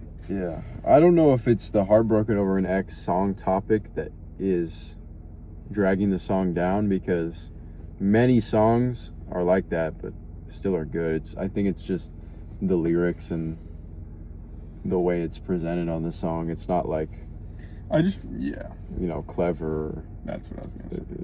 There's no like poetic lyrics here. It's very straightforward. He's saying it's 12:04, I'm already wasted. A bar like that I don't really get much out of, right? So yeah, a little it's bit. whatever. I just wish he got more like specific, I guess. Yeah. Because like the concept's cool in nature, but he's gotta dig deep. Yeah, like a song about an ex, really any song about romance, they're all pretty played out, so it just has to be laid out in a very thought-provoking, cool way, or it has to have a very interesting instrumental. And this instrumental is pretty cool because it definitely has like that Latin influence over a song like that. It's just everything other than that isn't really super crazy. So yeah, Okay. few songs left. So there are Hawaii. a few that we might recognize at the end. Yeah. Lo que le pasó a Hawaii. What's he doing in Hawaii? He's hanging with me. I did see, now that I think about it, I shook his hand. You did see Bad Bunny in Hawaii? Was it Benito? Yo, my guy. Ella se ve bonita, que se le vaya mal. En los ojos una sonrisa. I don't really think he sounds that good, right? Beat is kind of nasty. Good? Yeah. That's what I mean by it. Be more specific. Son alcohol para la herida, porque hay mucho que sanar.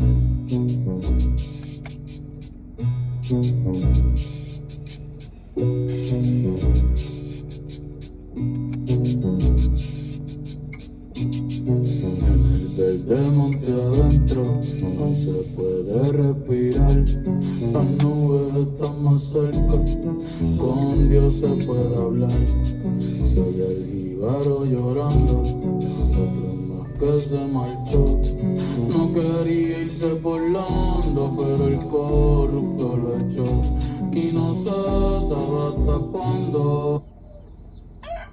Quieren quitarme el río y también la playa. Quieren el barrio mío y que abuelita se vaya. No, no suelten la bandera ni olviden los likes.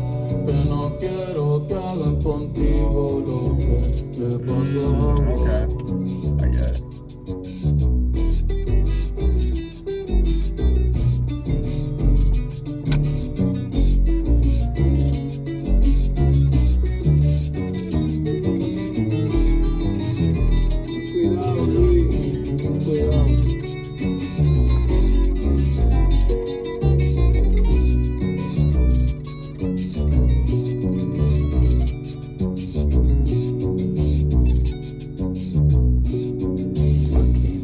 Quiso irse y quien se fue sueña con volver. Si algún día me tocara, que mucho me va a doler. Otra jíbara luchando, una que no se dejó. No quería irse tampoco y en la isla se quedó. Y no sé, sabe hasta cuándo.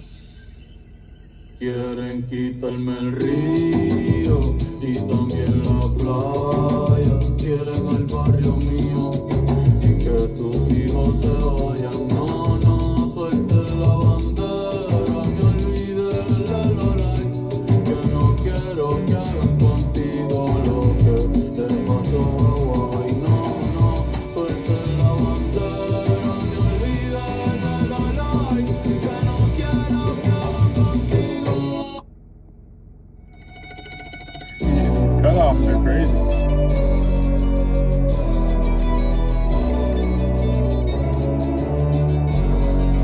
Yeah, I like this song. I like the What message. is the song about? I'm kind of missing it. So what they did to Hawaii.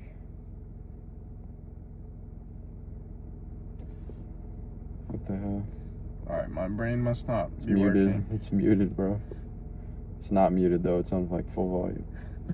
I think he's saying to hold on to the flag, all this stuff, because he doesn't want to be like essentially colonized like Hawaii was by the U.S.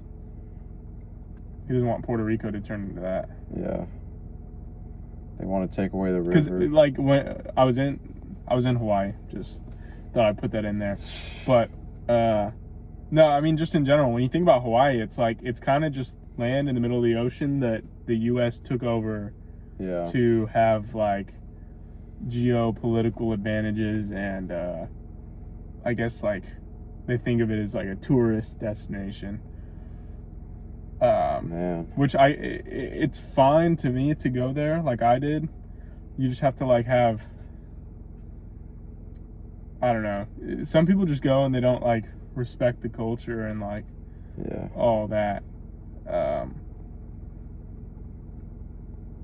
But yeah, I mean, yeah, Hawaii was basically just like colonized by the U.S. Yeah, they had their own. But Puerto Rico is essentially a separate entity from the U.S. and I think Yeah. he's just saying that he wants to keep it that way. Yeah. So Like the story of, like you said, the Hawaii colonization from the U.S. is crazy because they had their own thing going for a long time, and then the U.S. completely changed their economy and their culture, and now for the last, since Hawaii has been made into U.S. state, or I think it was right at the start of the 20th century, if I remember right. That's when like they were taken over by the U.S. around then. Queen Aulani, For real. pretty sure I'm right. Yeah, and then since then it's become a tourist destination and complete like hub for vacations and stuff like that. Yeah. Do we have to worry about Puerto Rico becoming that? I don't know. Probably not. Most Americans seem to despise Puerto Rico because that's where Bad Bunny's from. Not most Americans. What am I saying? A lot of Americans seem to not like Puerto Rico because that's where Bad Bunny's from, and they associate Bad Bunny with the all Spanish Super Bowl halftime show. Yeah, people are furious about that. And I don't know, maybe Puerto Rico isn't as appealing to of a tourist destination as a tourist destination as like Hawaii. I don't know, it's like you can't, the way I think of it, you can't be mad about it. Like, you can't have it both ways. You can't want like football to become a global sport and be respected everywhere if you're getting pissed when the halftime show performer isn't speaking English during the show. Yeah. He does speak English, obviously. Yeah, a lot of people brought up the thing that like a lot of Super Bowl halftime performers weren't American. You know, they had Paul McCartney. That's fine. And stuff like that. But yeah, it's like, it's only fine when they're like, you don't get it. You have to look American. You have to look American. That's literally that's all that they want. If you're speaking English, it doesn't matter what accent you're speaking English. That was sarcastic. As long as you're doing that.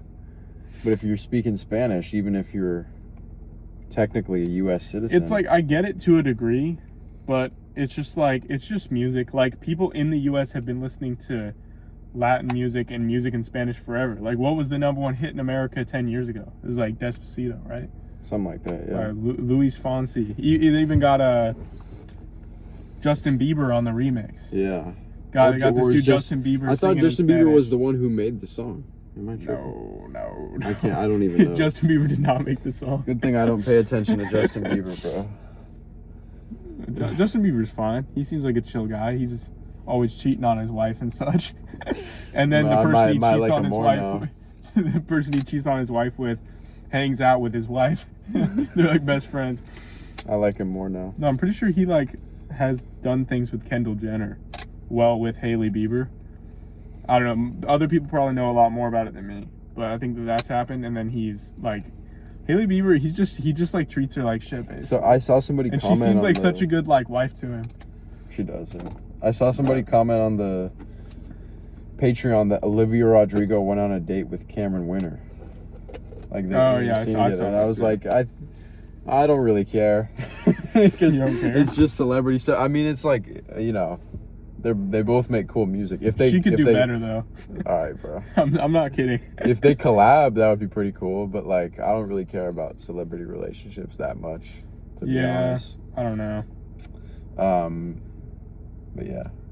And then there's the thing is, I've been seeing, dude, this is like the cringiest thing ever. I've been seeing people making fun of like Olivia Rodrigo and her fans by saying, oh, you know, like Olivia Rodrigo fans, oh, I like Olivia Rodrigo, and they click on like Geese's music, and it's like they're making it out to be this experimental, abrasive, like, oh, these Olivia Rodrigo fans can't handle Geese, and it's like Geese isn't even experimental. Like no one's getting their, you know, ears blown off their head by Geese. It's a little different, especially some. Yeah, it's a little There's different. There's a bomb in my car. It's a little different, but nobody's like.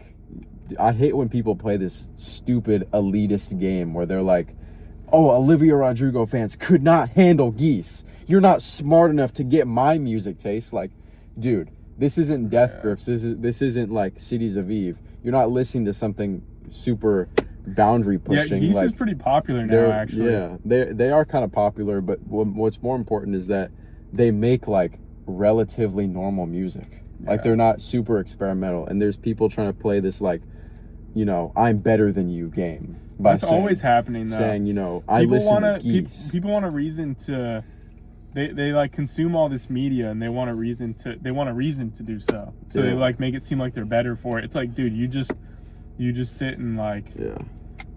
You're not better than an Olivia Rodrigo fan because you listen to whatever bullshit band that you think makes you better than other people for listening to. Yeah, it's like, I know a lot more about music than I do like about movies, but I wouldn't go to someone who knows a lot about movies and be like, oh, like, let me put you onto this music. Like, you definitely won't be able to handle it. Like, this is beyond you.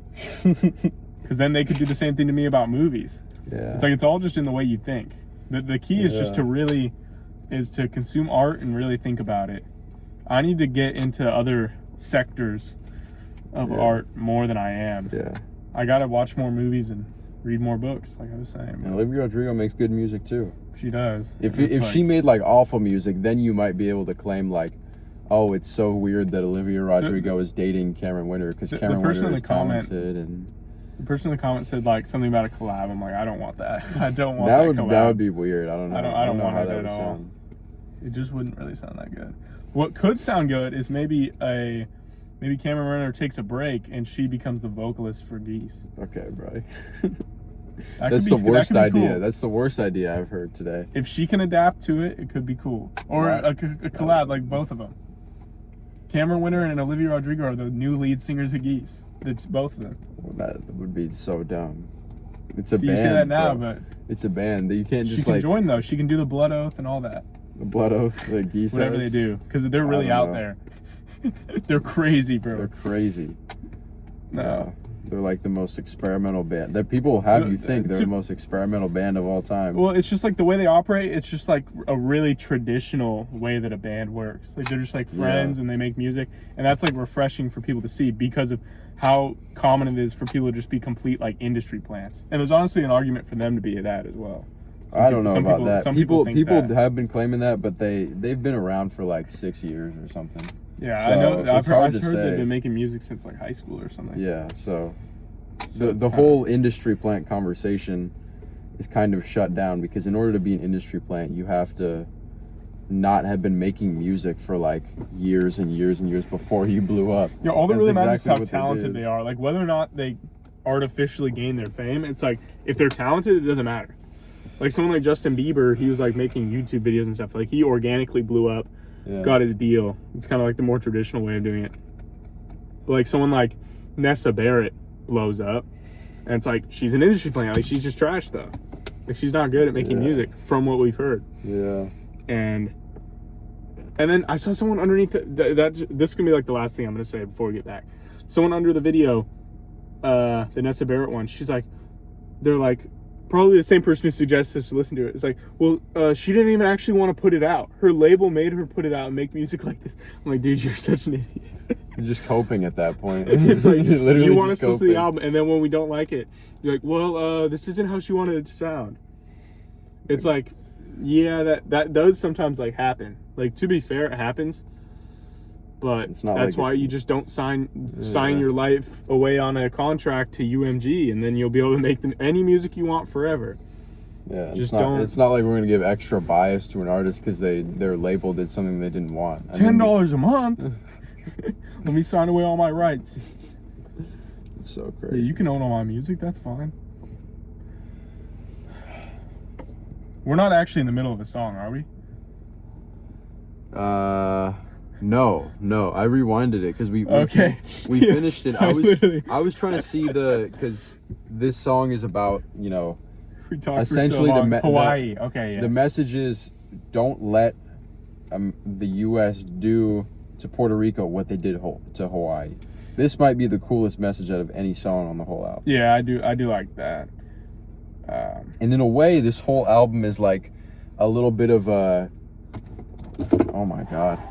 Clutch. It's a little bit of a protection of like the in a spreading of the Puerto Rican culture because considering how massive this album was and the spread like the audiences that it reached. I mean, you went to the Super Bowl with it.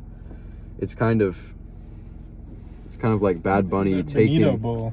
Yeah, he's taking like the Puerto Rican sound and propagating it all over the world. So well, I think it more so was just good enough to a lot of people and fit the mainstream enough that it was able to do that. Yeah. But it's still like it's true to its Latin roots for the most part, at least.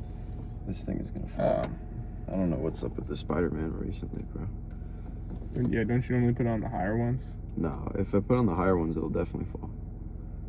Yeah, it's not Look at that right now. Okay, here. Get him a little stiff. We'll switch back to the OG method. What's that?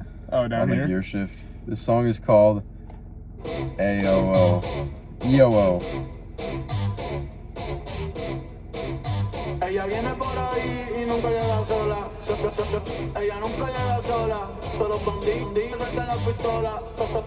Esta noche lo que hay.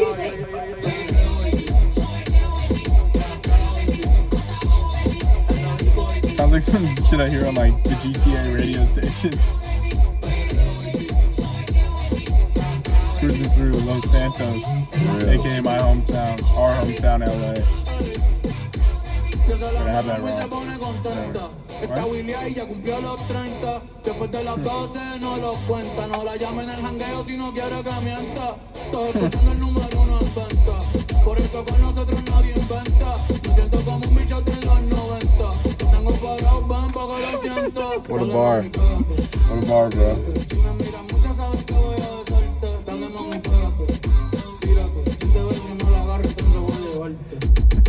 Mira, puñeta, no me quiten el Mami, yo sé que tú te vuelves You loca switch. cuando el perreo te azota, pero obligado tú te acuerdas de mí si me ves por ahí. Mami, yo sé que tú te vuelves loca cuando el perreo te azota, pero obligado tú te acuerdas de mí de cuando te di. Perreo, baby, trata, baby, en la disco, baby, vamos a darle, baby. Yo, I'm liking this song though. No te quites, baby, bellaqueo, baby. Cool, like club vibes kind of. Perreo, baby, trata, baby, en la disco, baby, te lo meto, baby, aquí mismo, baby, delante de tu baby, te compro la BM y también el AP, baby. Te doy bailando, mami, estoy testy. Crazy. Tráete tu vesti. This guy just can't stop with these freaky bars.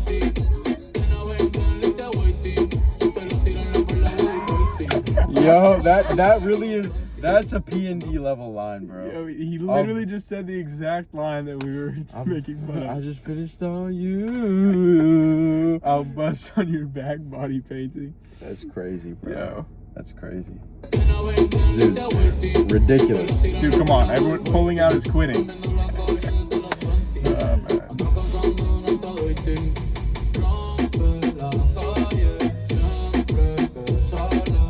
That was a joke.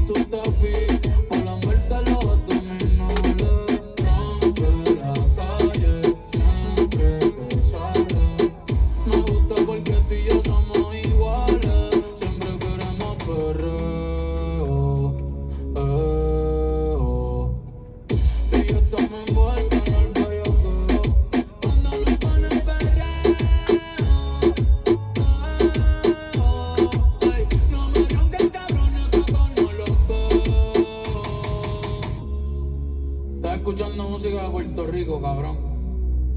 Nosotros nos criamos escuchando y cantando esto. En los caseríos, en los This is smart barrios, then coming after the desde last los song 90 into this. hasta el 2000 por siempre.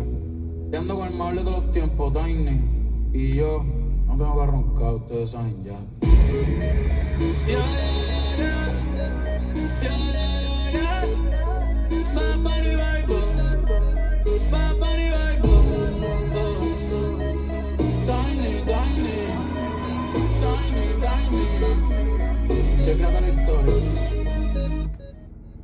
I like that song. It was just different. It had like a cool club vibe to it. Freaky lyrics, but it kind of fits this song. It works more so.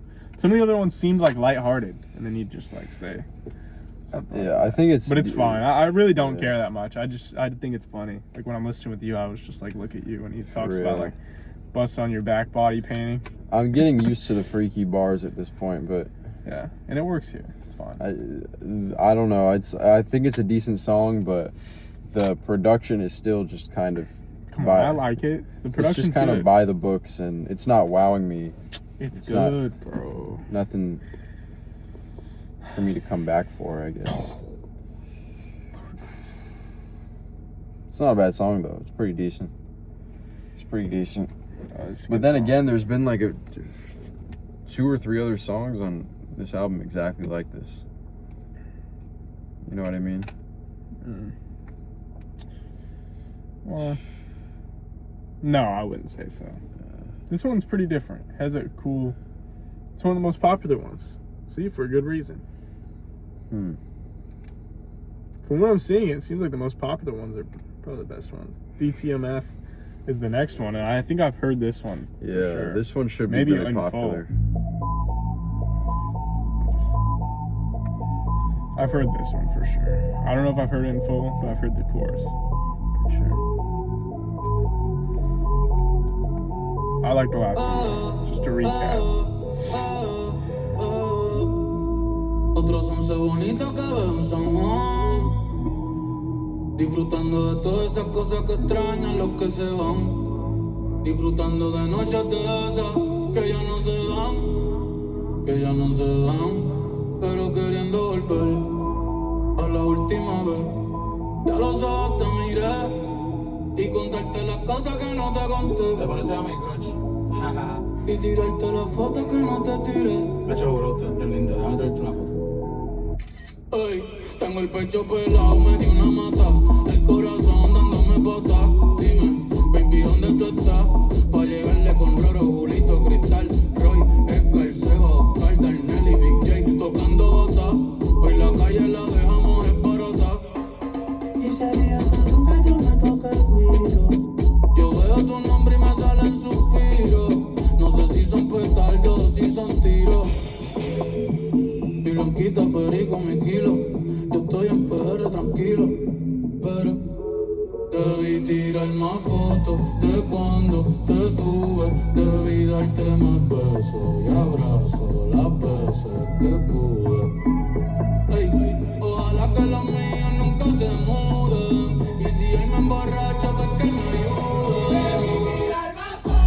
De cuando te tuve, debí darte más besos y abrazos las veces que pude.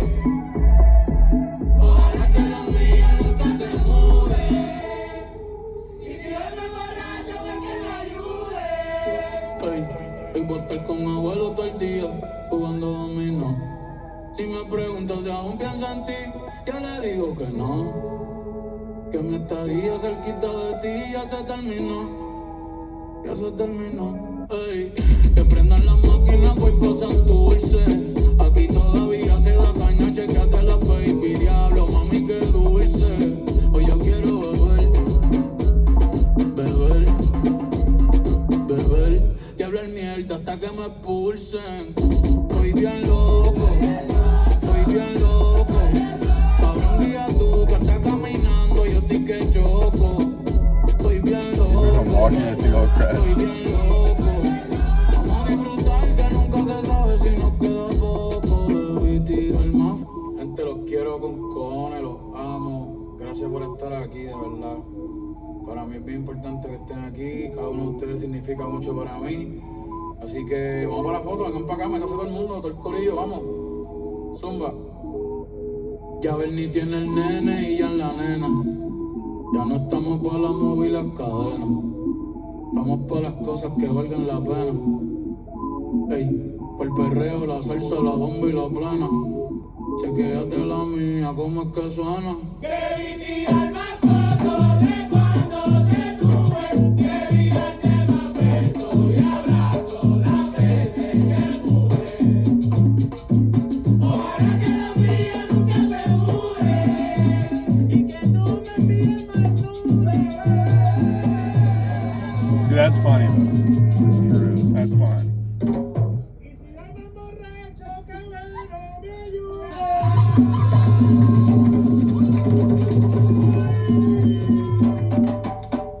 You know, I really like this song. Yeah, that was a good song.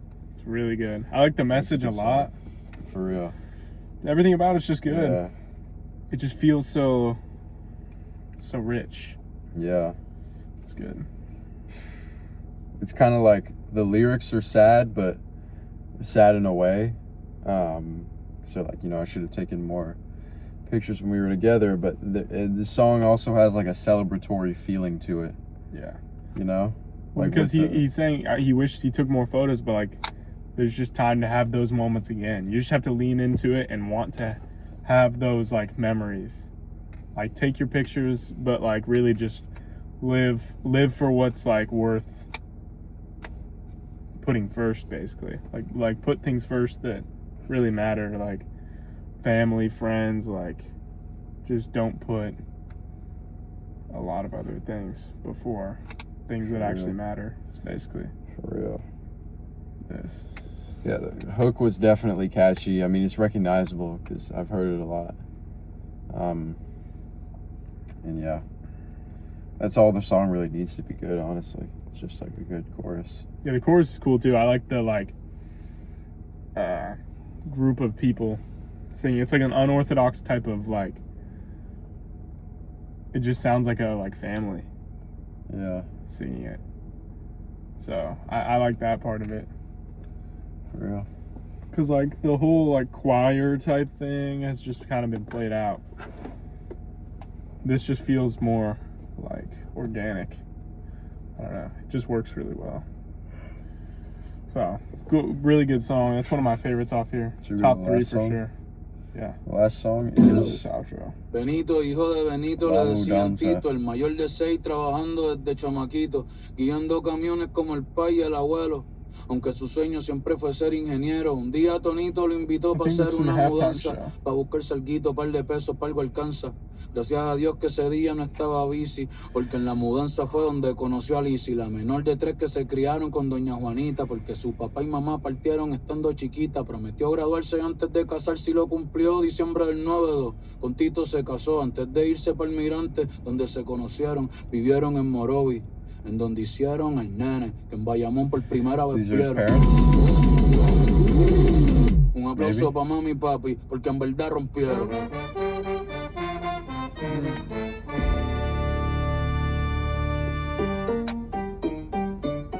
I remember this distinctly from the halftime show. I think so. Yeah, I got it.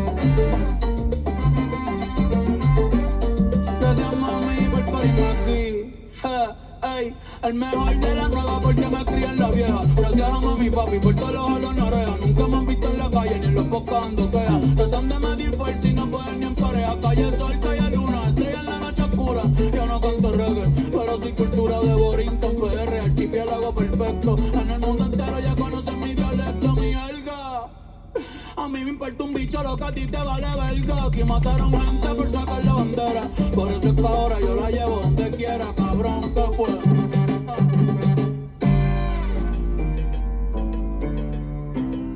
Está peligroso. Si mañana muero yo espero que nunca olviden mi rostro y pongan un tema mío el día que traigan a Otto. En la caja la bandera azul clarito y que recuerden que siempre fui yo, siempre fui Benito. Métele más que yo, tú eres loco. Cabrón, tú eres loco. Lo que tú digas, me importa poco, a mí me quieren como Tito y sin serio como Coso. Rubia, cabrón, yo soy legendario. La meto con cojones y con ovario. Millonario sin dejar de ser del barrio. What does that mean? False. What does that mean, bro? I don't get it. Aprieta, chamaquito, aprieta.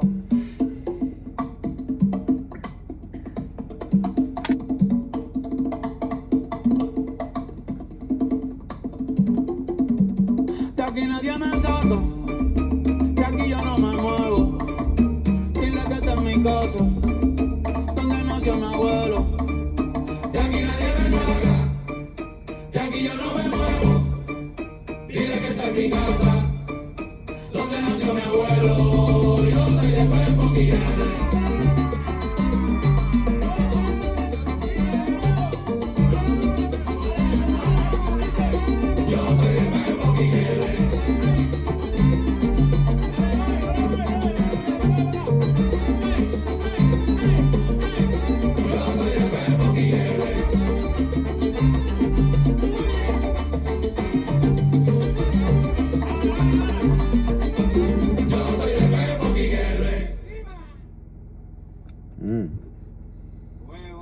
Okay, good song.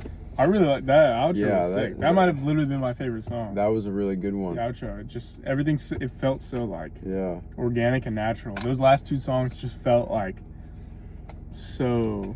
The instrumental was, good. you know, just so like attractive and fun and interesting too. Just had like a very upbeat and not as serious feeling to it as many of the other instrumentals had. And of course his rapping was really nice too, about Puerto Rican pride and all that.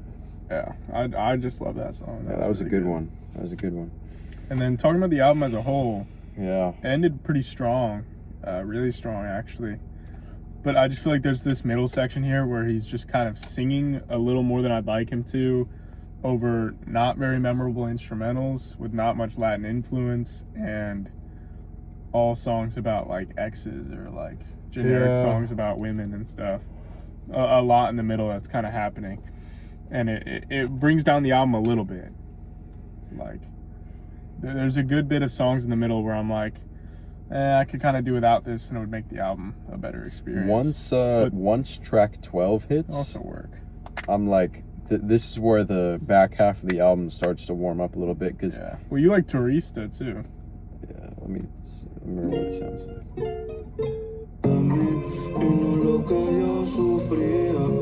I thought it was okay. Did I like it? Never mind. I remember what that song sounds like. You said you did. But... Okay, I'm not like. You can walk back on it now. You can move the goalpost all you want, bro. I'll move the goalpost. You're derailing. If that's what you want to call it, yeah. Changing your opinion slightly. I'm not the biggest fan of that song, but okay. This is where actually let me just listen again, because if I remember this is the one where you like the strings. These strings sound so like the strings were pretty cool. I remember you didn't like this song a lot because I mentioned the strings and you were like, nah. I thought it was good. Like it's better than a few of the songs before. This song's solid. Yeah. Solid. But this song, this was good. This one was good. This one was fun. You know, it was upbeat. I like the hook on this, if I can even find it.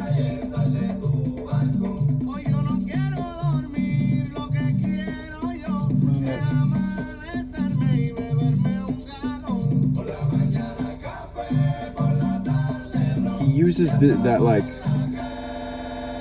Not that. It was a different sound, but just got on the end of the song now. El humo empañó el camino y no pude recordar el camino pa' mi casa. Is this, right? Yeah. See, this is like a fun chorus. This song just has like that really jumpy and like sporadic production too. It's just a very fun song, and it's about partying. And this kind of opened up the conversation about American work culture versus worldwide non-American work culture. And this is where I think the album, like the back half of this album got good, because then I'm going to skip over track 13 because I don't remember liking this song a lot. Just kind of remember being underwhelmed by... Oh, come on.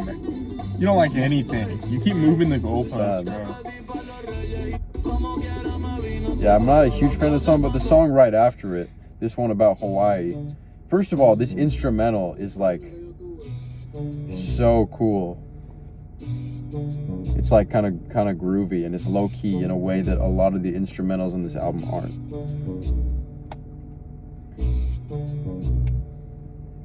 Oh, I'd say a good bit of the instrumentals on here are pretty low key. The focus is him a lot of the time. Like this is just kind of like calm and not as fast paced. Yeah, that's true. Has a more stripped back vibe compared to especially a lot of the electronic stuff that pops up on the middle of this album.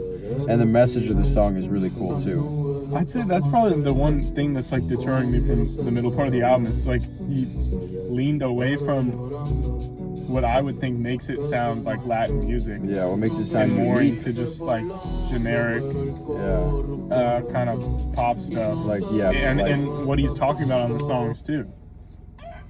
So. Yeah, the middle part of this album has a lot of like the, electronically inspired pop music cliches. It's just not that like. Yeah, I don't remember. I don't think I like this one very much. It's a long video. I was just thinking, like, why do I not remember many of the songs? And it's because we listened for 3 hours. Yeah. Oh my goodness. I didn't like Close Friends. I didn't like that one.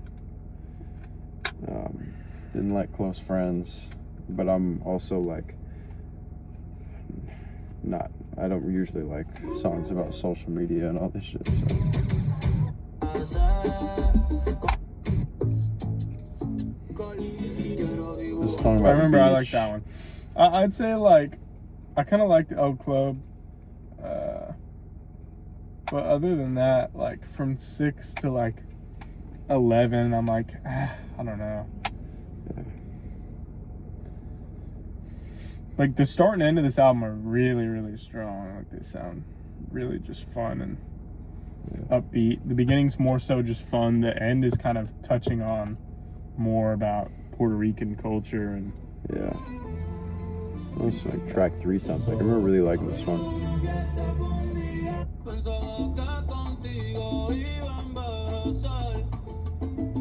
It sounds really cool.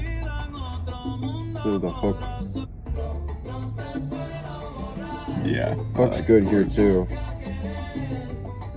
Yeah, so final thoughts. I like it. You know, there's songs. There's songs that are better than other ones. The songs that are better than the others tend to be like what I think are the more Latin influenced stuff with the natural instruments. That's just because many of the pop, traditional like mainstream electronic pop stuff we've heard on this album is also stuff we've heard for a very long time from different artists. So obviously, you know, not gonna like it as much compared to something that is relatively novel and new to us. And yeah, I mean the last half of this album gets into Bad Bunny's like Puerto Rican identity, him talking about Hawaii and mistreatment of Hawaii by American government. And one of these last songs is his, you know, pride as a Puerto Rican citizen. And I think the best like relationship type of song, DTMF, is in that mix too. And that's like really heartfelt, and it's not constantly throwing out these freaky lyrics like many of the other songs on here are. Yeah, I just feel like all sincerity's gone Yeah. when you start talking like, I miss your little pussy and stuff like that. It's like, I that's know. just big turn off for me. It kind of just throws like any like sincerity or anything like that out the window, and you're trying to write about like heartbreak or romance, and you start talking about like sex in there. I mean, it's like romance and sex aren't far apart, but I would just prefer I not think to of it more, hear it's it. more like an accessory. It's not like, Yeah, it shouldn't be the centerpiece of the song. or like how you think of a relationship, Yeah. really. It's like, especially like girls don't want to hear that. Like if you want to make a girl feel valued, you don't say like, I miss having sex with you. Yeah. Things like that. It's like, that's like the last Or thing anyone, that you say. you know? I'm not a girl. I wouldn't want to hear that shit either. Well, yeah. Well, I'm just thinking like from my perspective. Yeah. And I'm straight, so it would be a girl. But yeah. On both sides, it's like, yeah. if you want to win someone back, the first thing you say is like, oh, I miss your head. Like my new girl gives head, but it's not as she doesn't have a mouth like yours. That was a lyric on here. That's not me saying that. All these are close to direct quotes from the album, so I don't actually advocate for any of this. Overall, hence why I don't like it that much. The thing that draws, like, I need to just stop saying this stuff because it's just the thing that brings this album like down for me is a lot of the lyrics too, because I understand. Which is funny to say because we don't. If we didn't pull him up, we would have no idea what he was saying. Yeah, we wouldn't. So know you at all. kind of have to take that into.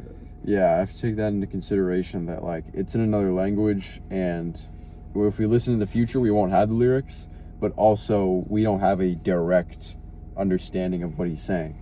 But for what I'm going off of these translations, a lot of the songs are like either purely about sex or there's something adjacent to it, but then he just interjects with these like unprompted sexual bars. Something that sounds super heartfelt. And I don't know about you guys, maybe you like that in the songs you listen to. Me, not so much. You know, I'm like, keep it tame. That's not really what I want to hear all the time. So I just feel like you have to pick one or the other. It's like when you, I don't know. They don't really intertwine. Yeah, that's true. I don't know how to explain it, but I'm not going to give you guys any more clips. You guys are always clipping me and putting me on the internet. Even the song, like the beach song, which was it's like it's supposed to be a tropical. He's talking about like getting head underwater or something. Yeah, he's talking about like sex in the water or something. It's gonna burn. What do you mean it's gonna burn? Got gonorrhea or something? Wait, does he mean? I think I know what he means. What does he mean? I thought it meant he has an STD. Does he mean like having sex in the ocean? Because then that might burn. It probably would burn. I don't know. I wouldn't want to do that. There's just so many factors, right? Yeah, so many factors. Why would you? That would be awful. But and like the other part that I'm not a huge fan on the album, in addition to the lyrics, is Bad Bunny's voice. You said it earlier that like his voice is it's good. It's good. It's different. It's serviceable. It's not annoying or anything, but he's not, blowing me away with it. I don't believe he has like the vocal chops to be the main star on many of these songs. Like maybe bring in a different artist, maybe rap a little bit more, maybe focus on the instrument a little bit more. For him to like on some of these songs prioritize his own character and his own voice, it's like, I respect the decision because you want to make the song feel like it's exclusively yours, but at the same time, you should know your voice is not capable of carrying a song like that, so that's just how it is. That's just how it is sometimes. My right forearm is like so much bigger than my left forearm. You see this? Son. Yeah, I don't know why. It's tennis, maybe? Could actually be. Yeah, you're right-handed, I've been playing it a little bit. But even then, I mean, I think it's just from using it, like, just in general. For real. Handwriting. What do you mean? Writing? That's Writing? not from... I don't think you build too much muscle from writing. Nah, bro, you build a lot. You ever been writing and your hand gets sore? I literally don't write anymore because I'm not in school right now. Man, I've had times where I was writing and just hand gets so... I don't know. Well, I hold my pencil like... How do I hold it? Caveman. Like that. How do I hold it? I'd have to have one. There's no pencil You in have this something car. cylindrical? You can use this can, vegetable juice. I think that's Owen's. That's kind of like how I write. Yeah. Imagine the vegetable juice is a pencil. House keys. You won't find anything. All right, man. Yeah, sure. Oh, this actually works. What even is that? Just like a chord I found. It's like this. Is that it? Oh, that's not exactly it. There. It's basically like this. Sort of. See that? Yeah. Imagine that's a pencil. So that's why it gets tired. I have all fingers on deck. I see. Okay, all fingers on deck. I always have all fingers on deck. I feel you. Okay, well... Yeah, what do you think overall on this? I agree with everything you said, basically. I think it's a pretty good album. I think if with lyrics included, reading lyrics, I'll have to go like a very, very high 6. But without lyrics, on aux in the car, I'll go 7. Yeah, I was thinking like a 7. It's good. That's what I was It's a good thinking. album for sure. Yeah. There's the lyrics to me, it's like the lyrics. It's funny and just weird reading them the first time. Yeah. But I'm not gonna know what he's saying past today, really. Yeah. Unless I really study the lyrics. So yeah, I mean, like just purely off like vibes and stuff. Like he sounds good. The instrumentals are cool on the songs that I do like, especially the beginning and end. So like, yeah, they work. Like you said, like put them on aux, good vibes driving during the summertime. For real. If summer ever comes around here in LA, who knows? Every day's summer for us. All it is just thick smog everywhere. Yeah. I can't see 2 feet in front of me. Facts. It's always winter here. Yeah, even in June, straight in the middle of winter. Yeah. Smog gets even worse in the winter. In winter, I can't see 6 inches in front of me, and I know 6 inches. Let's wrap the video up there. LA. Pretty good album.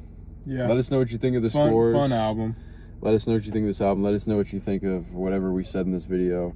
Whether you like it or you don't. We said a lot because it's 3 hours for a 1 hour album. Yeah. A lot of tangents, but whatever, you know? Yeah, that's the way it is on the Control channel. But yeah, get used to subscribe to our Patreon, subscribe to the YouTube channel, like this video. We're trying to get to 10K really soon. We should be there soon. When we get to 10K, we're going to put out either one or two special videos. Or 3 or 4. Or 3 or 4 or special 5. videos. No, I don't know. It's going to be something you guys want to watch, is what I'm saying. For reals. So, share this video with your friends. I've never said that before. That's a new YouTuber thing. Share this video with your friends. I don't think I'd ever share a video with my friends. Yeah, scratch that. That's kind of corny. Don't do that. You might lose your friend. Don't do that. Why are you? It's like when you get those surveys. It's like, how likely are you to suggest Microsoft Word to a friend? Microsoft Word. Well, it's like companies do that. It's like, how likely are you to suggest Chipotle to a friend? It's like, bro, I don't walk around. We don't just walk around talking about big companies and their softwares and stuff. What do you think of the new Chipotle app? Imagine doing that. That new Microsoft suite is sick. If somebody said like, bro, what do you think of the new Google Docs UI? You'd be like, bro, get the hell out of my face. Such a Fed question. What do you think of the new Microsoft Word UI, bro? They walk around with like a pen pad. Complete bullshit, bro. Get away from me. Corporate sheep. Yo, this new Google Docs UI sucks, bro. Man, I love Excel recently. It's so good. Go hop on Excel, bro. Use my referral code. All right. That'll do it. That'll do it for tonight. I should have taken more photos. Yeah. DTMF, good album. Good album. Okay. Yeah, good album. Fun album. First heavily Latin, like basically fully Latin album. Yeah. On the channel. Cool album. I like it. We gotta keep getting out of our box. Facts. We're doing Latin. We gotta do some rock, some more country, more everything. What's the next video? We don't even know. Some like underground Russian soul. Yeah. That'll be fun. We'll do that. Yeah. Everyone's gonna be suggesting. Imagine. See, it's one thing for us to just do like rap albums we want to listen to. We come out with, we listen to like some like Russian soul album from the 50s. Like, what the hell are you doing? or someone, you put me on. This is great. Like, we got a bunch of suggestions for this. That would be a fun. We should have done that. Yo. We should have done an April Fool's prank on the channel. We got a bunch of suggestions and nobody suggested. Yeah, we just lie and say, yo, everyone's been wanting us to listen to this. Oh, man. Chinese throat singing. That's what Diego recommended to me a little bit ago. What? There was like, like one of those throat singers, and he was like, you guys should listen to this song. I was like, okay. Maybe. Man. We'll see. Really roundabout way to say no, if you ask me. I don't like saying no. I'll just say. I don't either, yeah. Yeah. People will be, well, not in real life, but people will comment like, you should listen to this. I'll be like, okay. Knowing fully well, probably won't do it. I mean, we don't even know what we're going to do until we do it. Yeah. So, gotta be I'll just start saying that. Yeah, I know just as much as you about what I'm going to do next. My next move is completely unpredictable, bro. Well, whatever Big Troll tells us to do. Okay, we'll end it. Peace out. Have a good one, guys. Hope you're doing good. We're doing great before you ask, so don't ask.